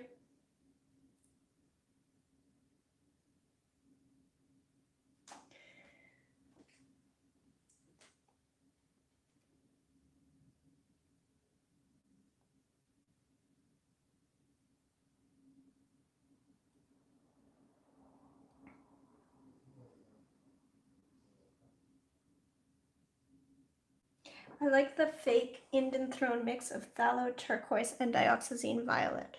Ooh. Ooh, that sounds promising. I like your indigo. It is actually very similar to the Mission Gold. Yeah, I would say that it's sort of a very bluish, like Payne's gray. It's more bluish than most Payne's grays, but it's still more grayed down than some indigos.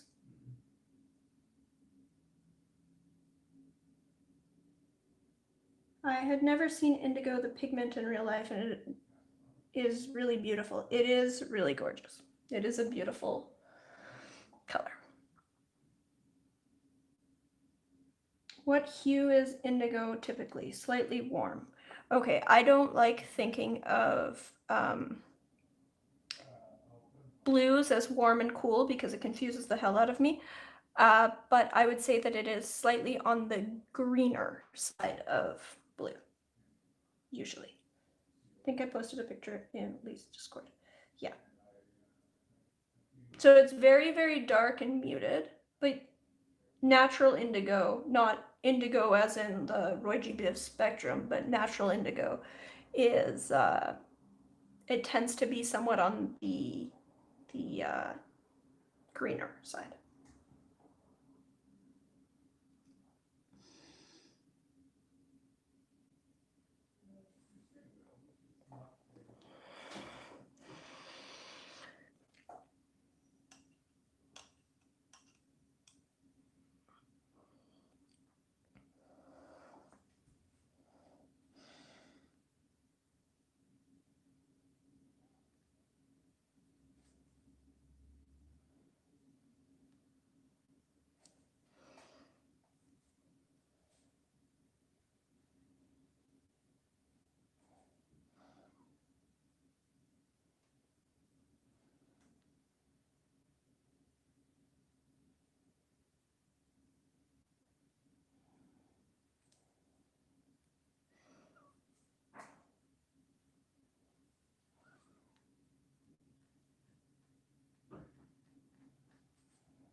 Would PB60 be a good starting point for an indigo? PB60 is a little bit more reddish than an indigo. So than a genuine indigo. So some synthetic like indigo hues are just a PB60 plus a black. Generally, if you're trying to imitate a real, like a natural indigo, you would add something a little bit warmer to it as well.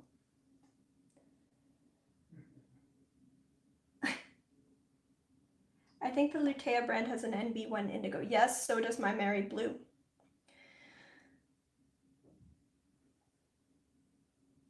I know a handmade paint maker who has a natural indigo.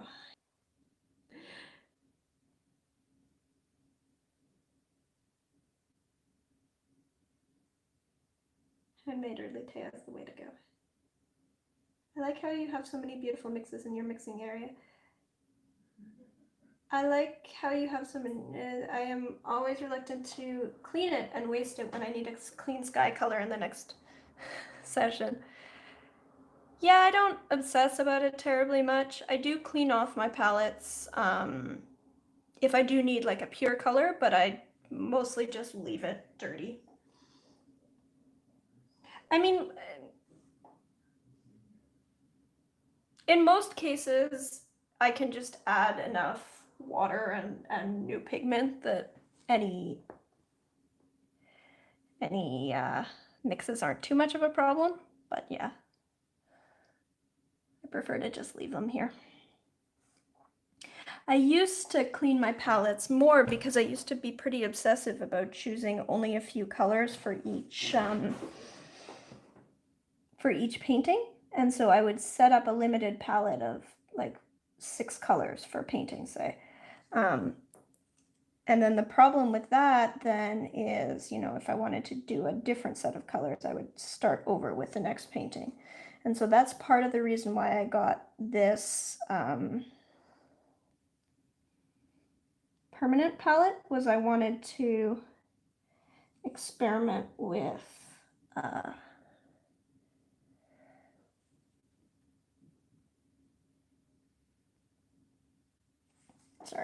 I wanted to experiment with leaving my paints on and just keep on working from the same mixes. So I will occasionally clean it if I need a clear mix, but it's not, I'm not precious about my materials. Okay, well, I'm gonna have to clean that.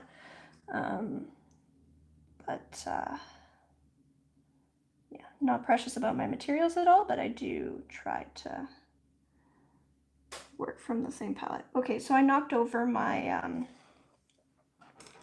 Roman Schmalz palette. I need to clean that up, one moment.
Sterling Aquarelle, yes. Yes, Sterling's a wonderful artist. I keep missing her streams. I really need to start just, oh my goodness. Okay, knocking over palettes is not great. Ah. Only fussy about sky blue.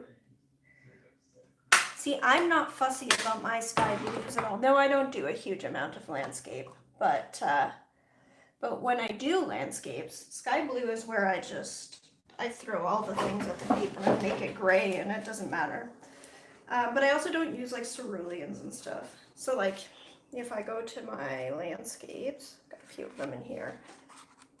My sky blues are not even remotely blue. They're just a mix of whatever I had on my palette. What else?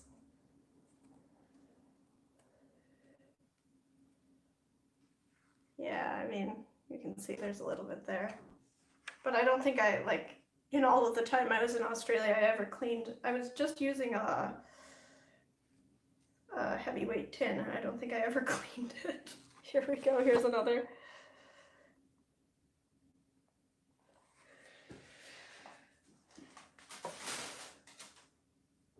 What fell? Yeah, I knocked over the Roman Schmalz palette. Okay, back to work.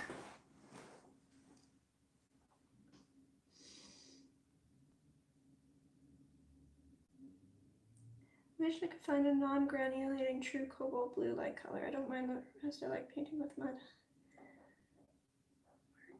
Like ultramarine or more teal?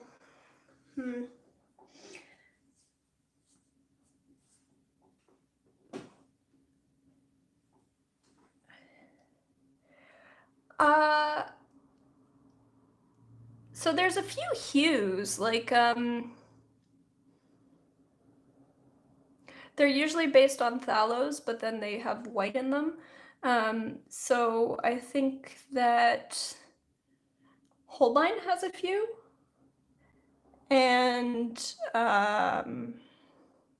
there's also like cerulean hue from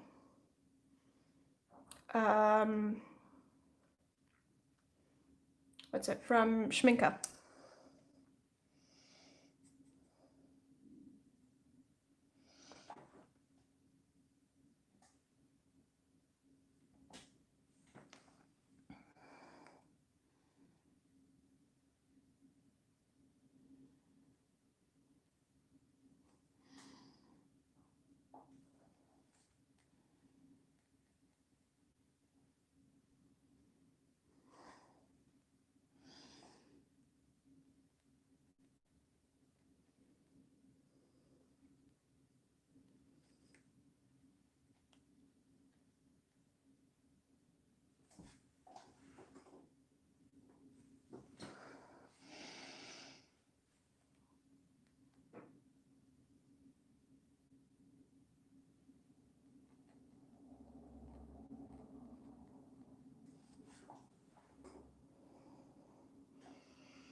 Yeah, I got more leaves to paint, by the way. Every time I see leaves, I think about your 1 leaf a day project.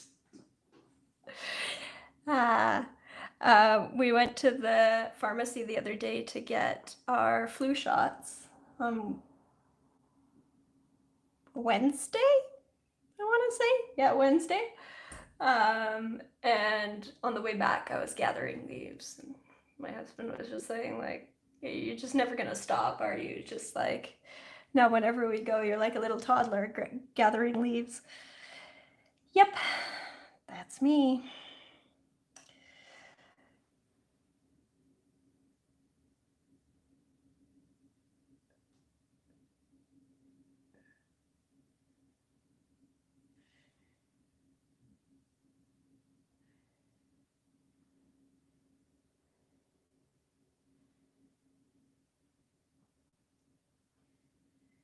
Holbein has many nice hues that are non-granulating, yeah.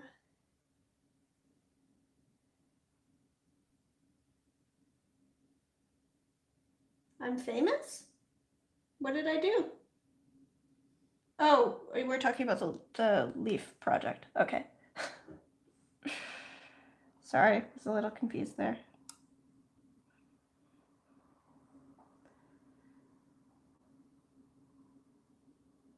Dr.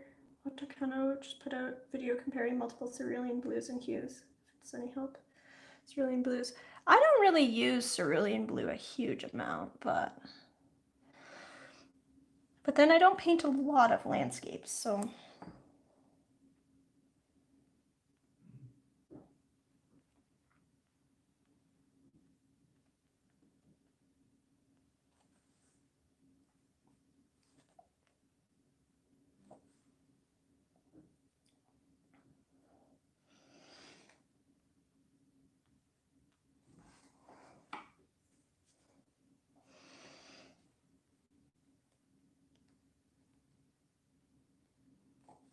Let's get this veining in here.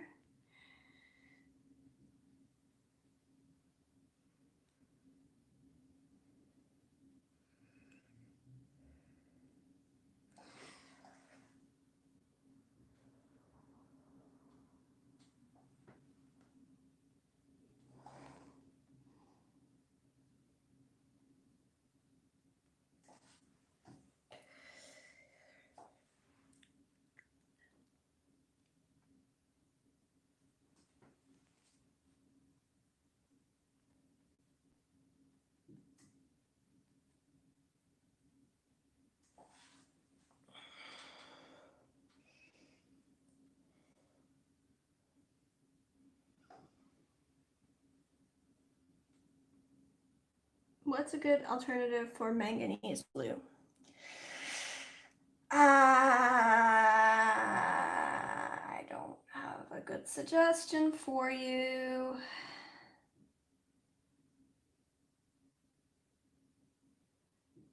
Here in Southern English, the afternoon sky is exactly like the non-chromium cerulean. Cool.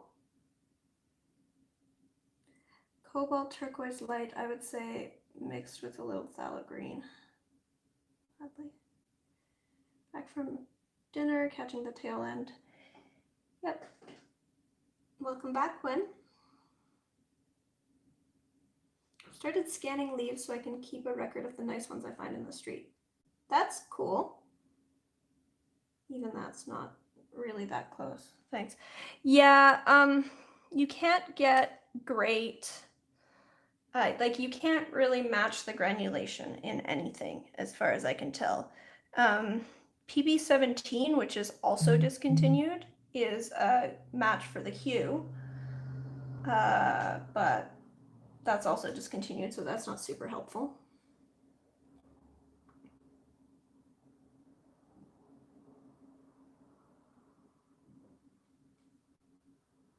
Yeah, how was dinner, Wen?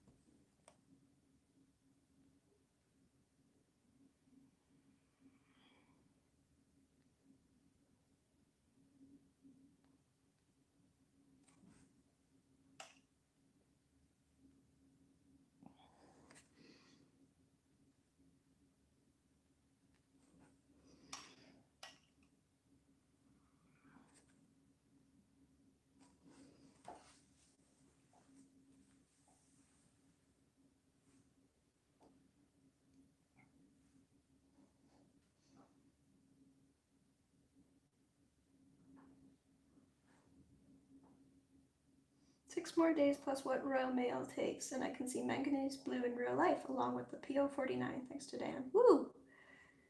Is manganese blue the one that takes months to make? I don't know. Yummy, thanks. Maybe I'm confusing it with something else.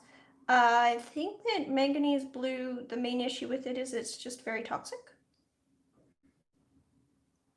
So it's out of commercial production. So you can't get the pigment. I don't know if the process for making the pigment is actually difficult or time consuming? I'm assuming you're talking about making the pigments. All handmade paints take months to make.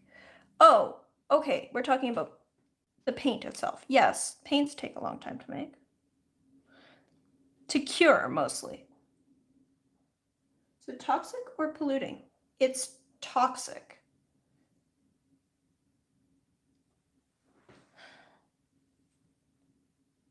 I mean, it might be both, but it's definitely toxic.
I'm not sure if it's like there's several kinds of manganese pigments. Like a lot of things, manganese, the element, is you're supposed to have some in your diet, not a huge amount. But like manganese violet is still in production. Manganese black also exists. It's manganese blue specifically that's out of production, and my understanding was the process for that one is actually more toxic, like both the process and the pigment itself.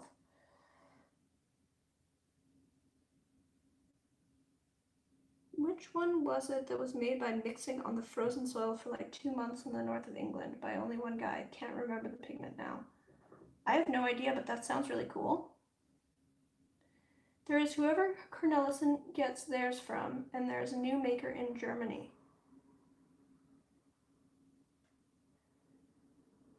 Ian says, I don't know how to tag people. Gabor, where did you find PO49? Dan, who is pen holder art in this chat right above you, makes PO49 paint. I believe his pigment is from Gara, right, Dan?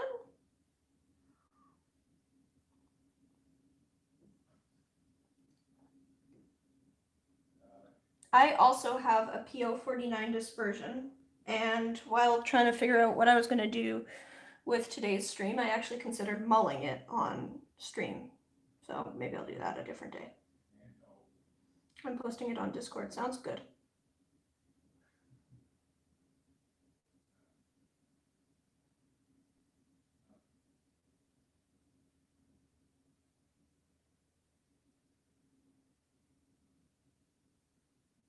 It takes a while to mull.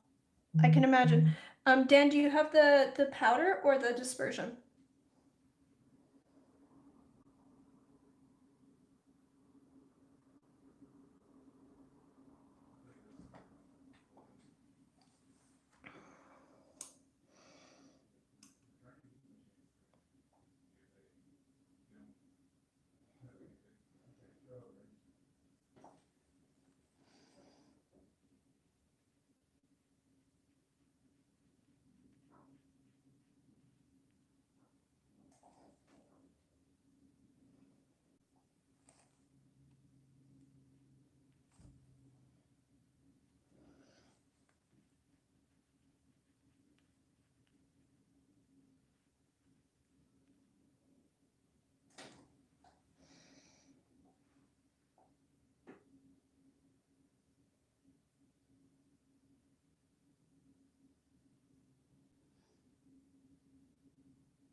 I've used the powder. Alex kindly sent me some dispersion, but I've not tried it yet. It's not coming out. Okay, cool.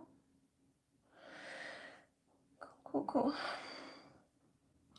Yeah, I have some of the dispersion, which Marla sent me.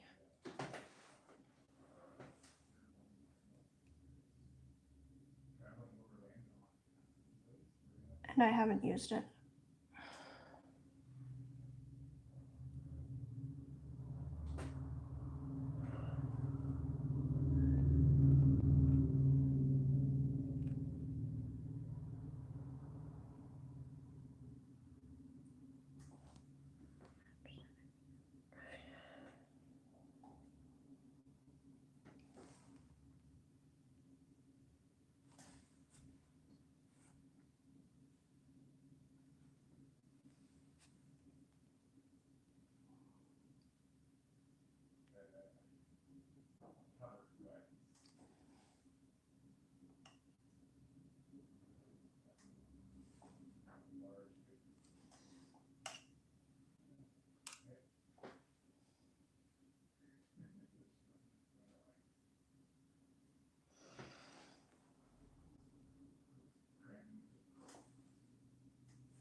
Sterling! Hi, Sterling.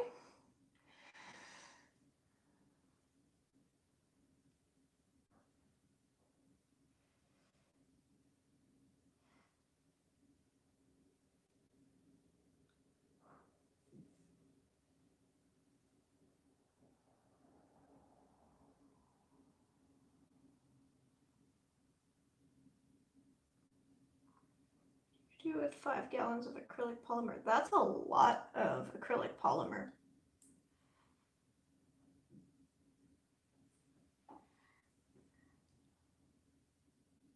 It's like a ridiculous amount of acrylic polymer.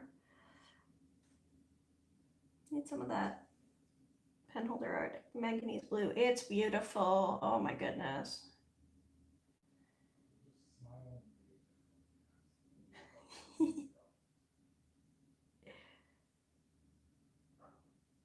You know what? They speak of me. It's also available in much smaller bottles. I get the TO49. They oops the labels. I had to send the polymer back to get the good stuff. 5 gallons is excessive. Also, mailing that back is, oh my goodness, kind of crappy. Like a heavy thing to deal with.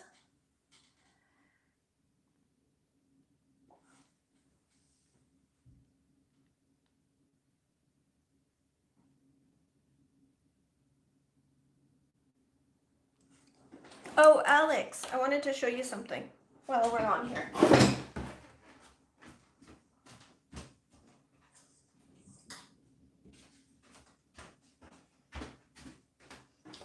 I'm making hats. So this one's gonna be for your older nephew.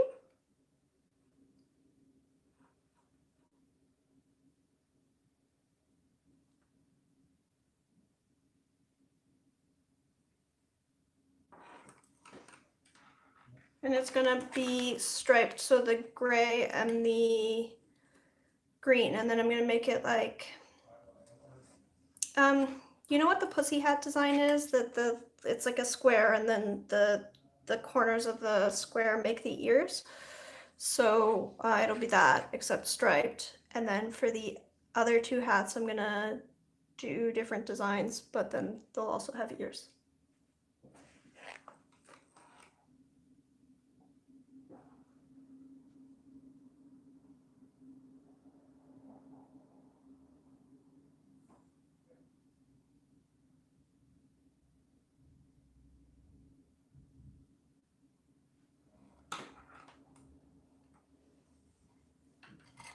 Why, thank you guys. I bought none of this yarn. It was all gifts.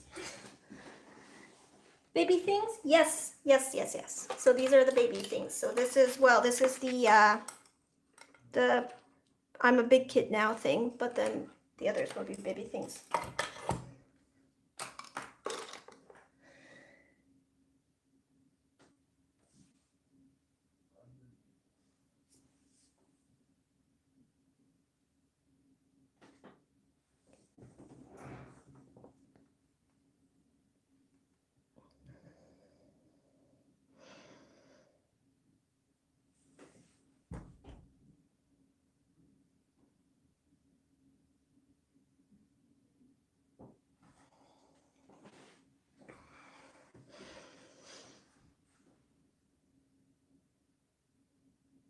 Verditor blue.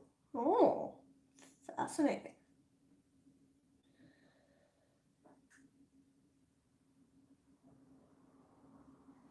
I'm glad you like it, Alex.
What is that smudge below the leaf? That smudge below the leaf is me being really sloppy and smudging paint with my hand.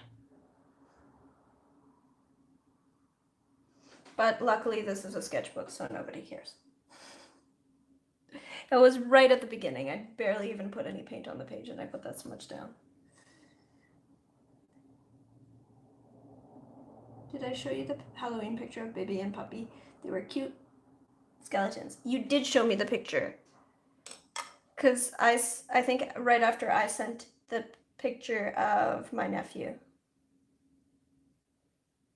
But I only showed you guys I only showed some people the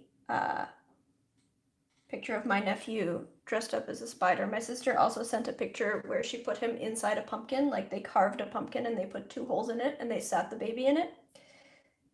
What sketchbook is this? I made this sketchbook. So this is, I got a coil binder and I coil bound my own sketchbook. And in fact, I coil bound 20 something of them for the Botanical Artists of Canada Sketchbook Exchange. So it's got Arches, 140-pound paper in it, and then they got sent out to a whole bunch of Botanical Artists of Canada members, and then every month we sketch in one page and send it to the next person, and eventually it comes back in a cycle. So there's 2 groups of 12 people. So I can show you, this one belongs to my friend Natasha, and so she sketched here, and then the next person sketched on the next page, and then one person sketched on these 2 pages.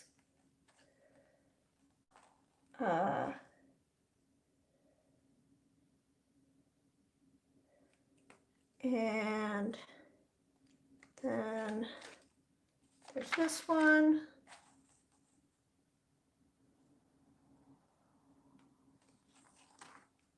And this one. This one.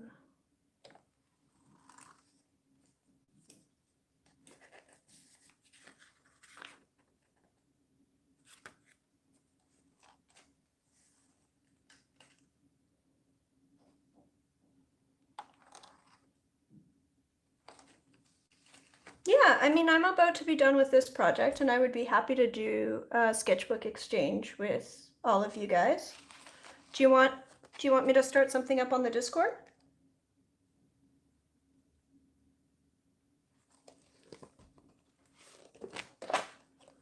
I can start something up on the Discord, and then we can just have a sketchbook exchange in my Discord.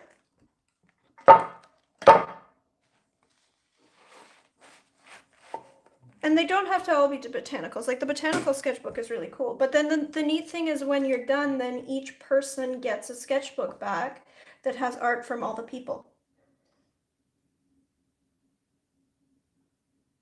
Make a channel only for the exchange group, maybe? Yeah, Lana, can you post the link to my Discord chat, and then I will make a subgroup in there?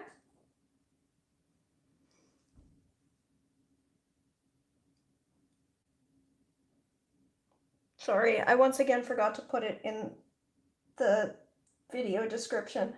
It's in the video description for the other,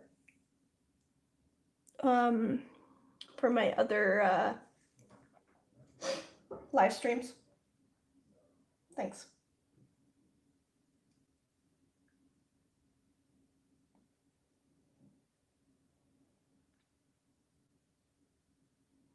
But I would be afraid to mess up something like that. Oh no, don't be afraid. Don't. It's great. That's what sketchbooks are for messing it up.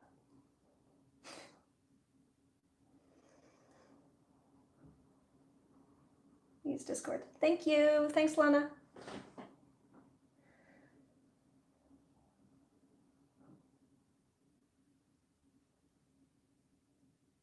I just get found sketchbook so I can always remove any mistakes.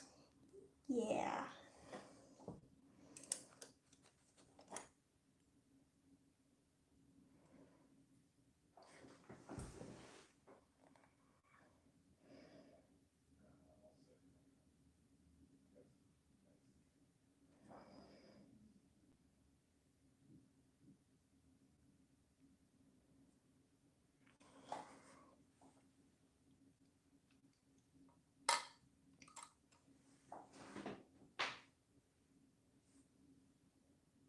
You can attempt botanicals, but they don't have eyes. Or you can just paint eyes. Or you can do something different every month. Like, it's a great way to connect with people. It's a great way to get art from a bunch of different artists.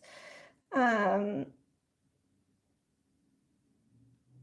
it's a, yeah, I've really enjoyed sketchbook exchanges.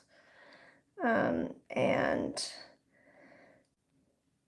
now that this one's ending, this is the last sketchbook in this exchange. I'll be getting mine back eventually, but about half of the group I was in got really ahead of themselves with it. So I probably won't get mine back for some time. But this one is the last one that I have to paint. Okay, so we are coming up on 3 hours now, and I'm getting tired. So I think that I'm probably going to end this soon. So you can see here, like, it's been 3 hours, and granted, I've been painting and showing off other things and whatever, but you can see this process takes a while, but hopefully this gave you a little bit more visibility into how I do my work.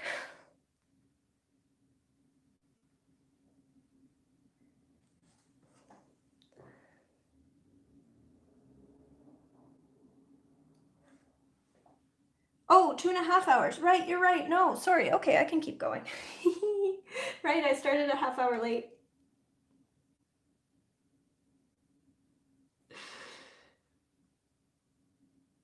Eyes, big back, black mold spot, same thing. I'll need a cat plant. There you go. I think I could do graphite and not be totally ashamed of it. Yeah, absolutely. You can do whatever.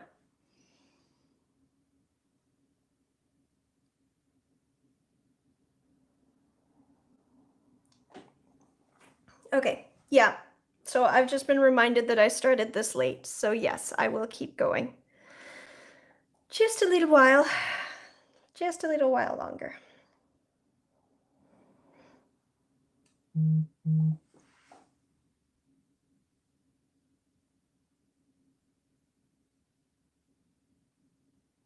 I'd be glad to do a group swap thing, but request minimal trypophobia vibes.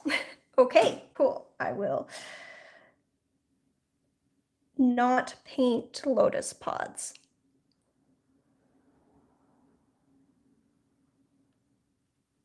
Or sea urchins.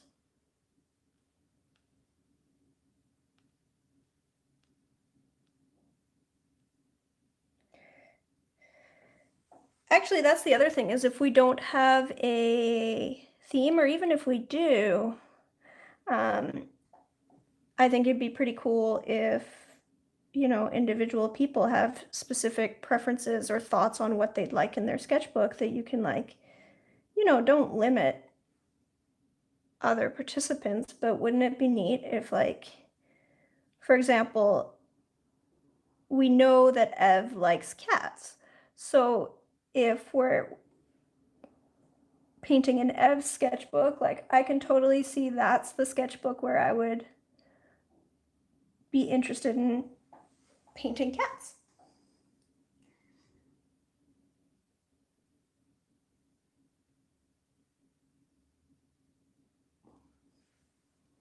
Why are lotus pods so freaky?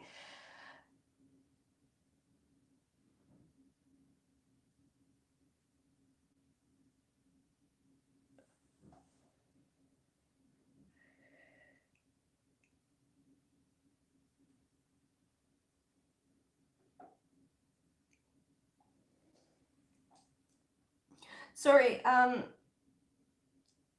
is that,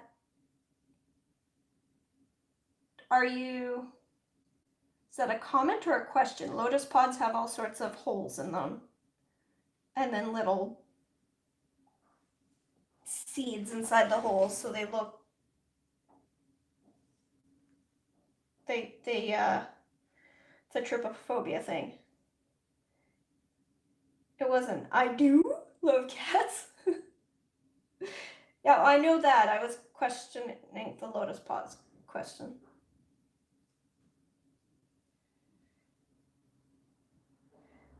Sterling says, so my kid got PJs that are covered in dots from her grandparents, and she said they make her feel dizzy and sick when she puts them on. That's too bad. I do not have trypophobia.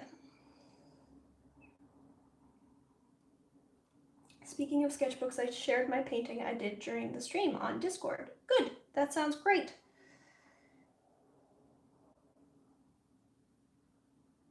Black cats everywhere when I heard Book of Cats. I can't call it a fear, they make me uncomfortable. Well.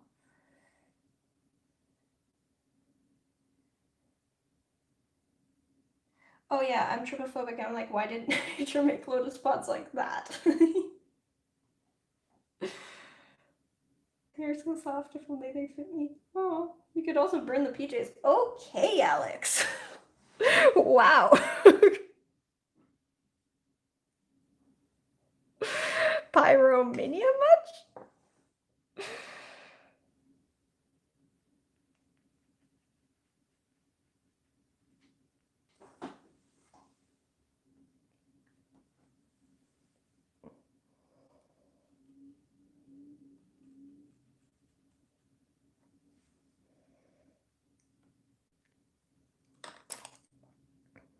Okay, let's get some more of these deep darks down in here.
Burning this is what we do when they aren't soft, Alex. I will send you photos. Dye the pajamas indigo. Arson? No one's arson here, but I enjoy the sleeping at night activity and I will defend it valiantly.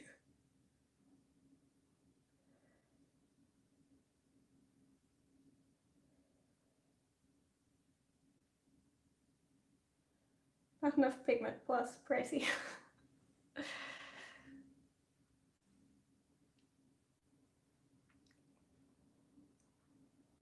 I went through a phase where I would buy clothing at thrift stores and just dye it with fabric dyes. All kinds of colors.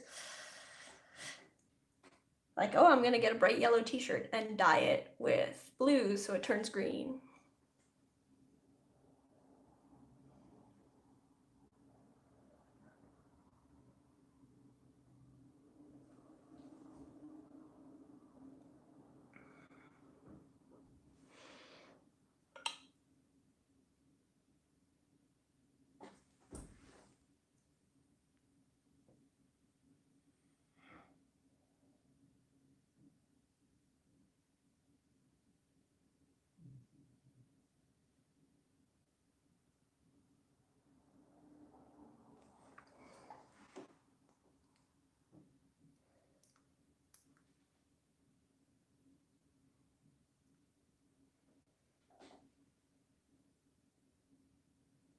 Tie-dye? No, not even tie-dye, just dyed. Like, part of it was I was trying to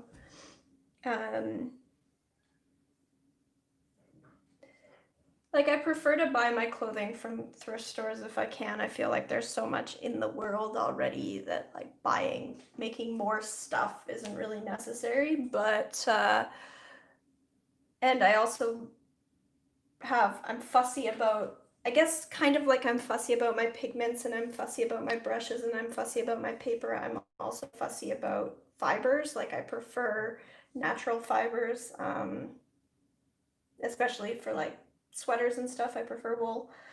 And so I had been searching for, really what ended up happening was I was finding all sorts of like merino wool, like activewear, which is really nice. It's really breathable. It keeps you cool in the summer and warm in the winter. It's lightweight, but it would come in all sorts of ridiculous colors that I wouldn't like bright yellow. Like, I don't want to wear a bright yellow shirt. So then I dye it, and dye it with like indigo dye, indigo colored, not indigo, and then I would have like a deep green shirt.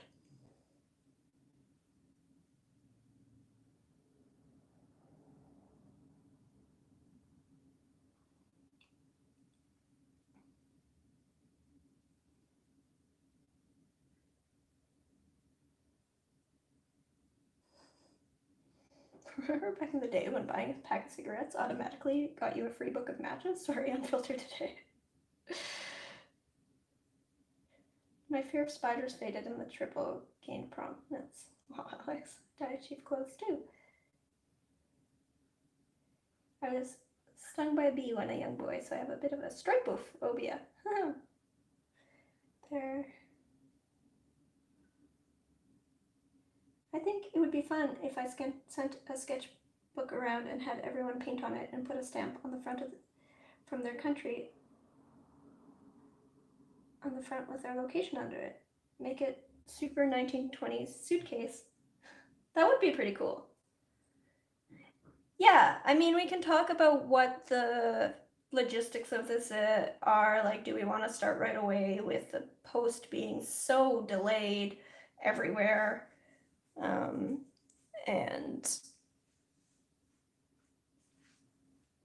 you know, what sketchbooks are we going to use? Are we going to make sketchbooks or buy sketchbooks? Is one person going to make sketchbooks and send them out? Like, I'm sure that there are, you know, we can talk about what the logistics look like. But yeah, I think that a sketchbook exchange would be really neat, and we could totally do that.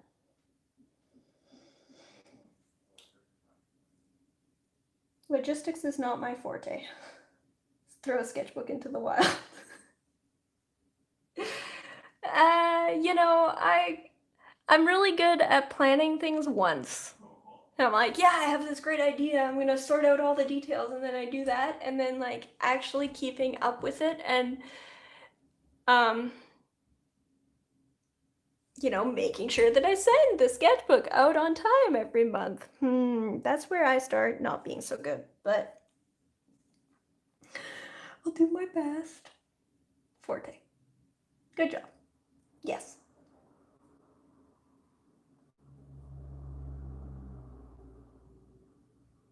Are you struggling with your keyboard, Kelly?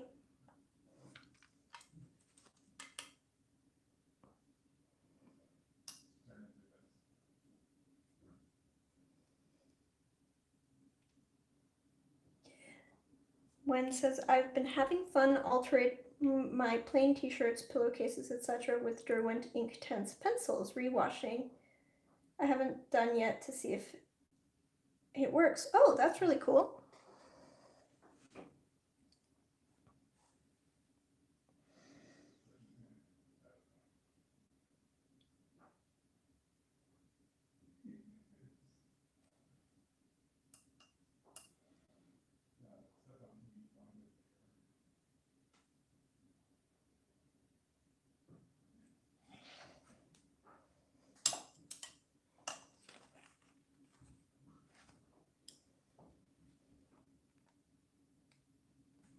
Gotcha.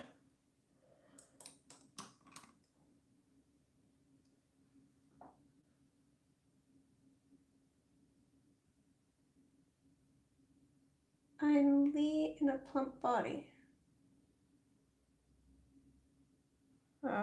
Okay. I'm a little confused what.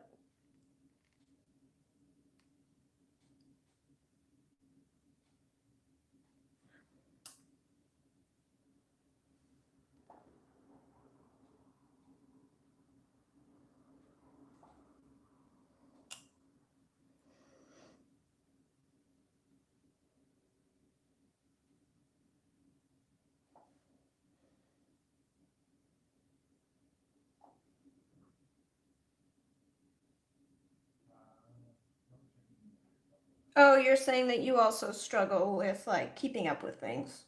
Yeah, I think that's the ADHD. I think we're very similar in that way. So you will both send me things late. Good luck finding the sketchbook. Ha, yeah, that's fine. Oh, referencing my planning. Yeah. Yep. I'm very good at coming up with organization systems and sorting out all the details of something once if I'm interested in it. But then keeping up with anything like, oh boy, executive dysfunction. It's real.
Making a plan versus executing a plan, two totally different things.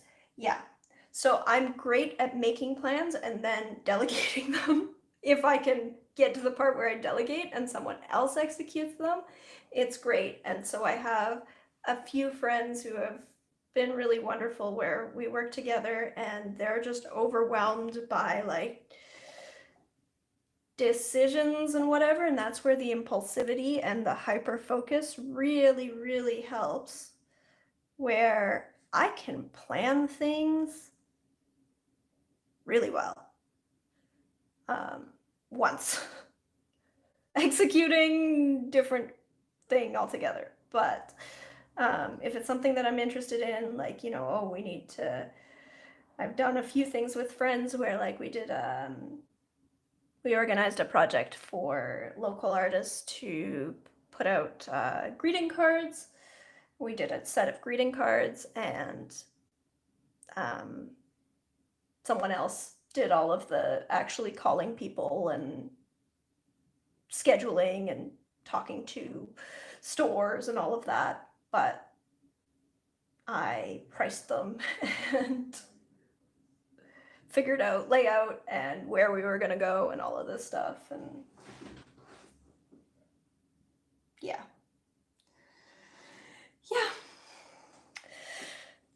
ADHD is real.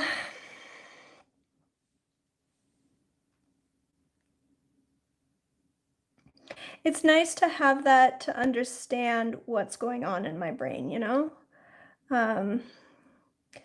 because for a long time it was like, well, I have the brains, I can figure things out. Why can't I follow through on things like I see other people follow through on things?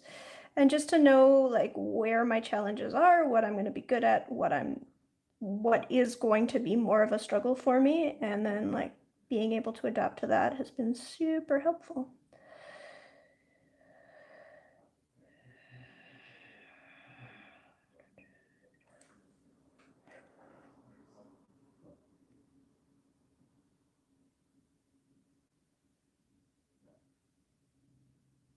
I often make a plan and hand it to Handsome to actually deal with. Yeah, unfortunately, my husband is not necessarily that much better at some of these things than I am, but I mean, actually, some things he really is. But I also have a great support system of friends who sometimes take over the execution of things. And I am extremely grateful.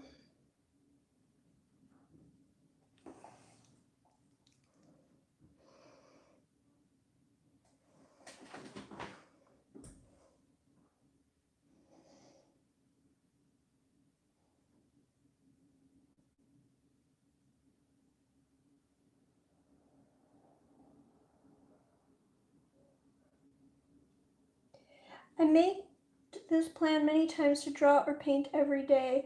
My longest streak is about 8 days, but usually I stop at 2 or 3. So actually the daily thing,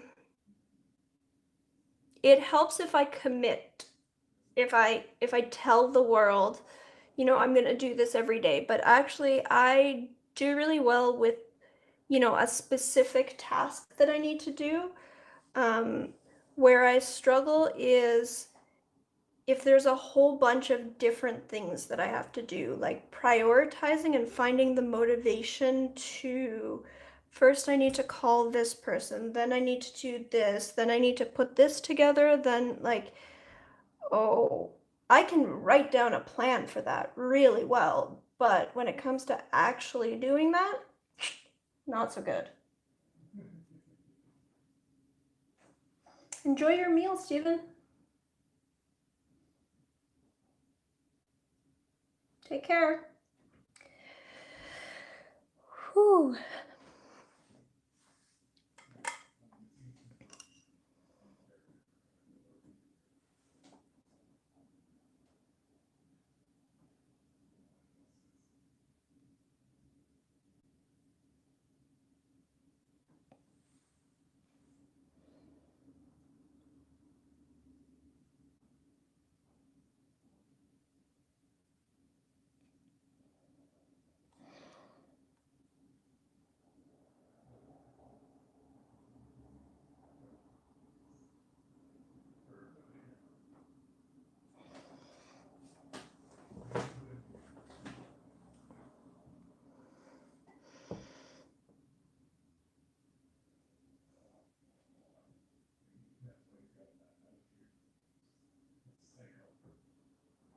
I'm so the same way. Yeah, I feel like you and Alex and Lise and a few other people, like, we maybe really should talk about, you know, strategies and how to deal with things because it's really nice to have met other people who have the same, whose brains work in similar ways.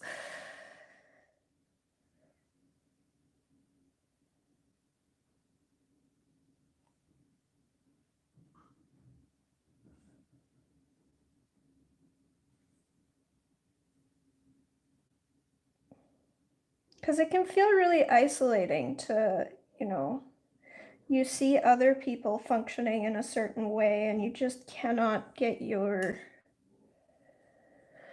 brain to work that way.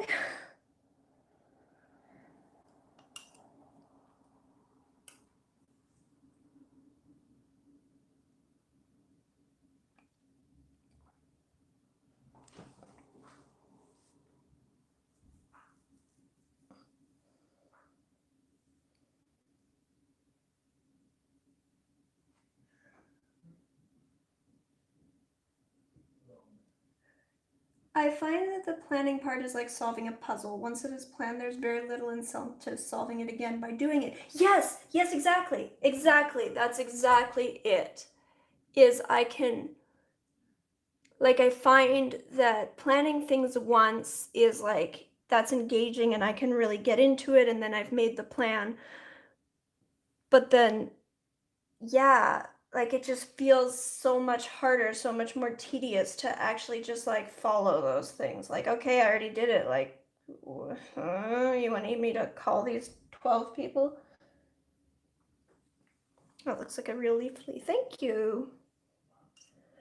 This has been a fun little painting here.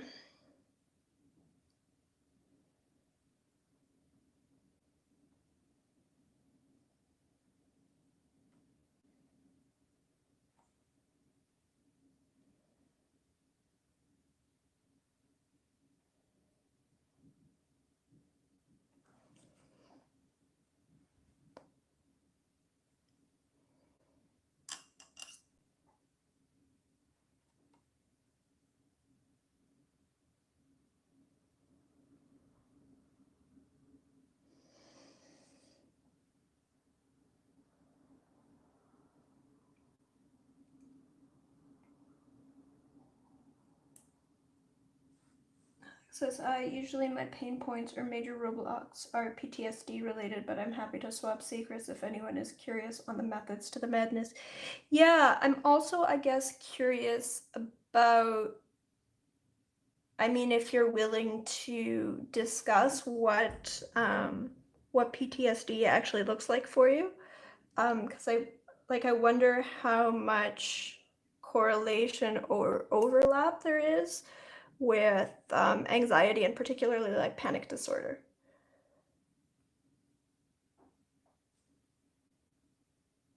I've always said that my intentions and plans are stellar, but my follow-through sucks. Yeah, well, and so then the other interesting thing is because it's because this is genetic, like my mom and younger sibling are similar to me, but in many ways even more so. Neither of them is diagnosed, but I am. And so speaking to my mom, she was saying like, oh, you don't seem like you have trouble with follow through at all compared to myself and your siblings. I was like, well, yeah, but I mean, who are we comparing to? But everything Tess illustrates. I love your work and how you present your videos. Thank you. Thank you so much. And welcome.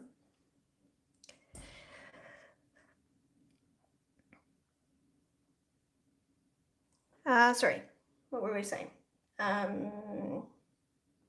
Working through stuff. Yeah, I definitely find that follow through is a much bigger challenge for me. Like whether I achieve it or not, I find that that's a much harder thing for me to do than like initial planning is fine. It's the what about afterwards situation.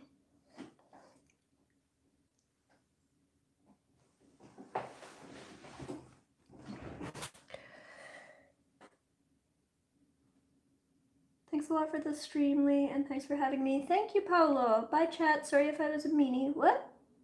I don't think you were a meanie. What happened? Okay. See ya, Paolo. See you soon.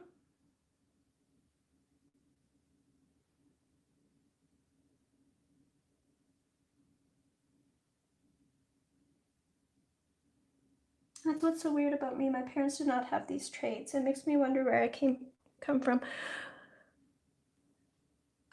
You know, it's not like it. You don't have to be just like your parents. It's just there is a genetic correlation for sure. So if you have these traits, it's probably likely that someone else in your family also does, or more likely at least. Sorry. And certainly with me, that was, you know, initially it was what made me question, like, is there anything up with me? Because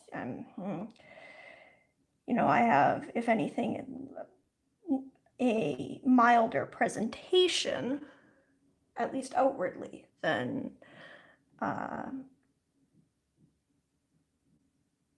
certainly than my siblings.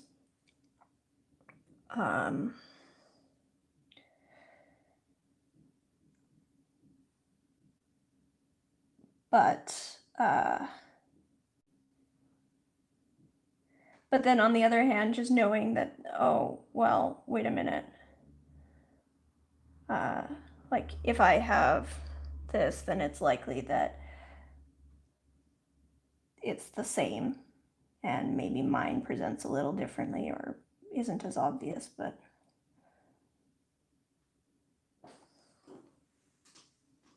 in as much as I have struggled with the same things as some of my siblings, or my mom even, that's probably indicative. Anyway, it was interesting.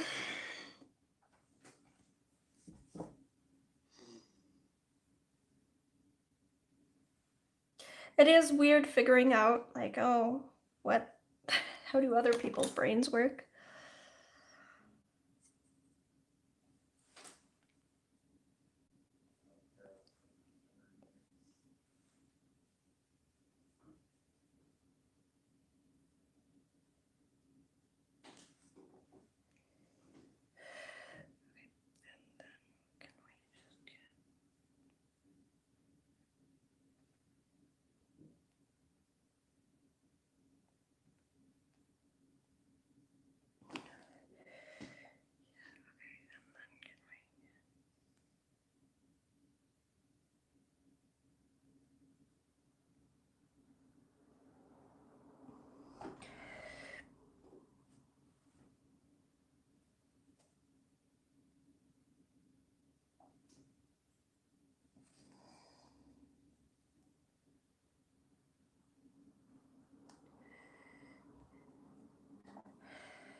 Back from my sleepiness. Welcome back, Belle. Oh.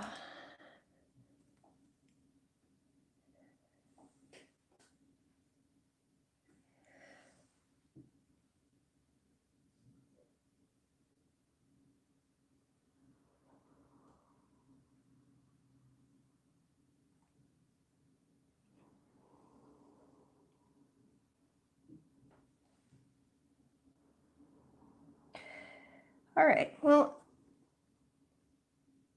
so it has now actually been 3 hours, but I only have a little bit more to do, so I'm just going to punch in a few of these shadows before finishing up. But we are really getting to the point now where it's just like tiny, tiny little details to make this really pop out. And also just really working on this contrast. So I want to make sure that I have the full contrast range and get some really dark, dark points and a few little tiny dots. Had many times when I unintentionally fallen asleep and missed a whole stream. I've done that. I've done that.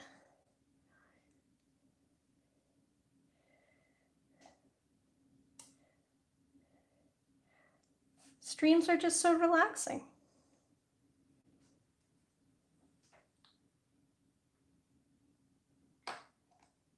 Foodstuffs? Sorry, what are we talking about, foodstuffs? Oh, sorry. Sorry, we're also flickering. Figuring, foodstuffs. Ah, okay.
color values are perfect.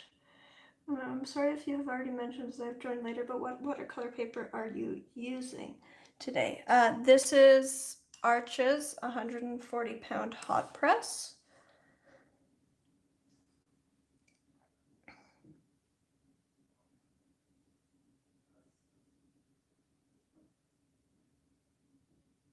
Yeah, so this is a hand-bound sketchbook, like just a coil bind.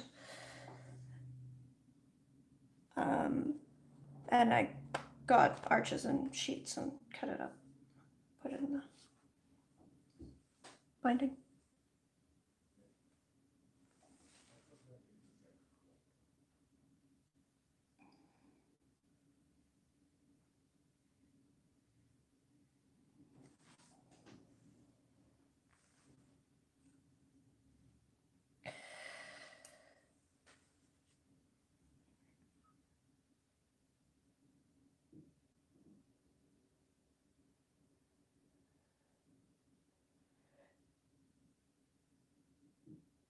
Time for me to go to sleep. It was a long day. Thanks for the great stream. Bye, Gabor. I'm probably going to be wrapping up soon anyway, but yeah, bye. See ya. Sleep well. Do you guys prefer hot press or cold press? I work exclusively on hot press, but I understand the value of cold press. I just have a textural issue where I prefer very smooth paper. I also paint botanicals, a lot of like really fine line work. I also sometimes include ink, and that doesn't work so well on bumpy paper. However, I have recently got my hands on some soft press from Fabriano, which is somewhere in between, and I'm looking forward to trying that.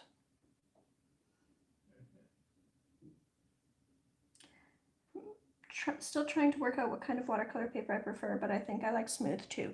Yeah, so the only challenge with smooth paper is, especially if you're used to working on bumpier paper, is cold press will, if you drop a lot of water on it, it won't leave like cauliflowered edges. It'll give you a more smooth gradation because those little bumps catch the water.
Prefer cold as I feel less control on hot. Yeah. So if you're used to working on hot, you put the same amount of water on cold press paper, or sorry, if you're used to working on cold press paper and you put the same amount of water on hot press paper, you might find you end up with some really uneven washes. It's not something that I have a huge amount of experience with. Like, it shows up if I'm doing swatches where they're uneven. I think we discussed that in a previous stream. But in regular painting, it's not really something that I run into because I've always worked on hot press. So this is just what paper behaves like, and I don't, it's not been a problem because that's just how I'm used to working.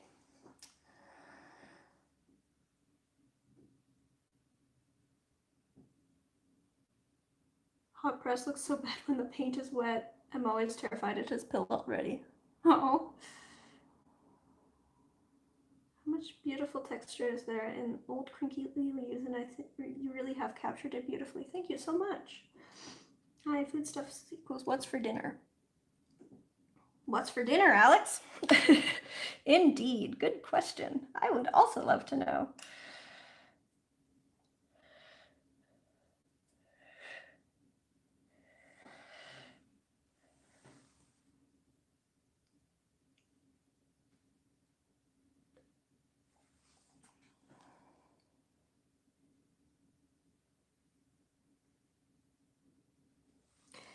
Okay.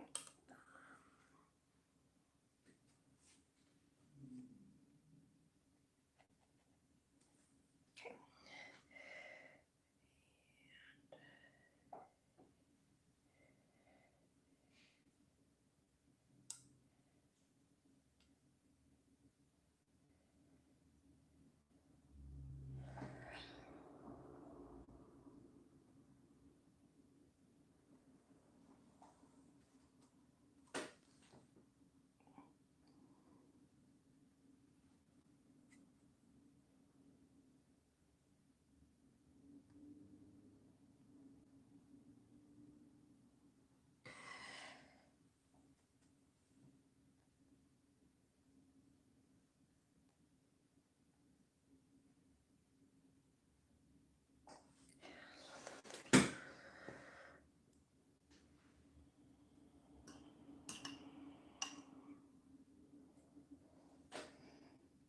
Let's try to get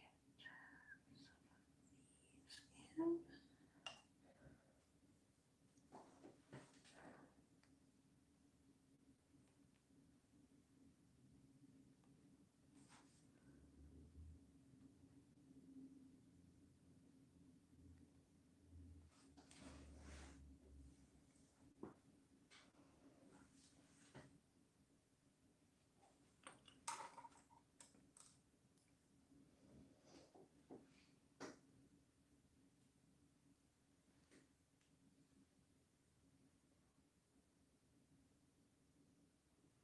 Probably pizza or some variety of carbs and feelings eating.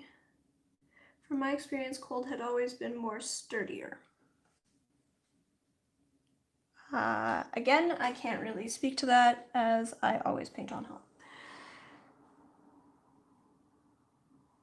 I feel like I could pick your leaf off the page and it would crumple in my hands. Oh, thank you, everyone. This is all so sweet.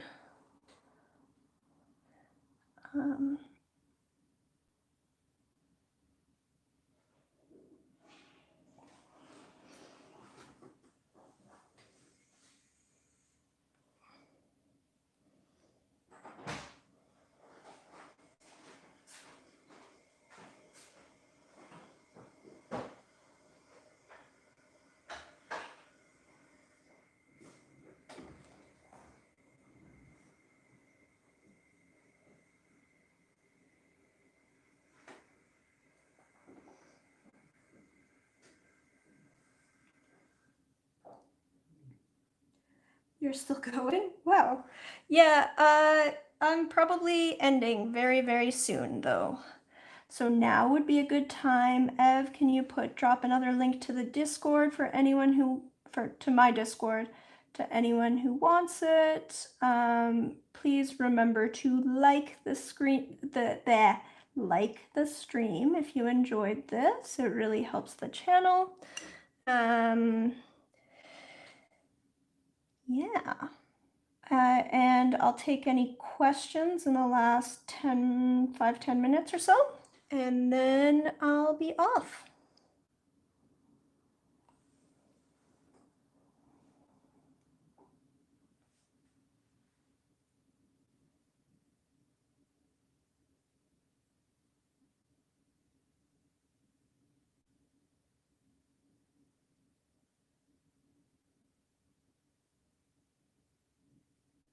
Cold pizza is much harder. How do you decide when you're done?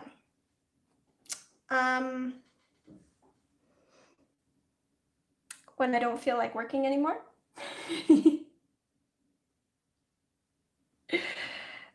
And I mean, really the truth is once the values are down, like at this point, I could keep fiddling forever, just adding like little dots of stuff, but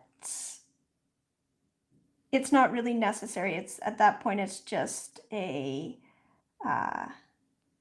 you know, you can add more details, but it's not like I feel like at this point it stands on its own once the values are set. So then I enjoy adding little dots and stuff, and I could keep adding little dots, and I might. But if I want to walk away, I think that this is fine. So that's sort of where I decide. Very beautifully. It's great to see it come together. Yeah, so like in terms of extra stuff that I could do here, like in here I could add, you know, there's a few more little dots in here, and maybe I might add a few, just a little bit of texture, a little bit more texture in here. All just like really, really minor stuff. But it's not necessary to understanding the shape or the colors of this leaf. So then it's just up to me whether I feel like doing that or not. Eventually I get bored, so then I stop.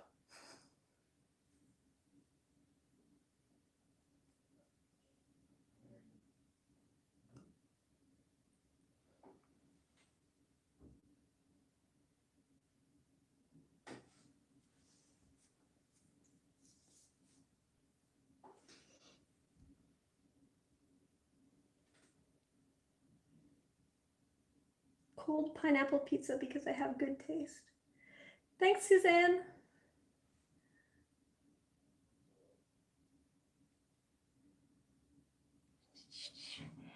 Any more questions before I end this?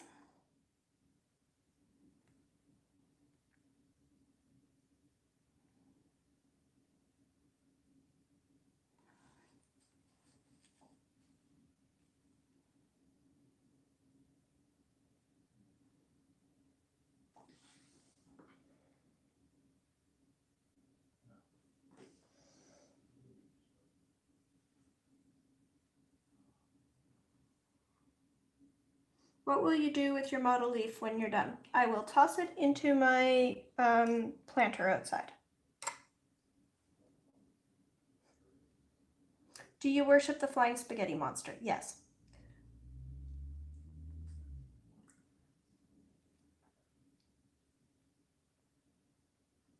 Bye, Stephen.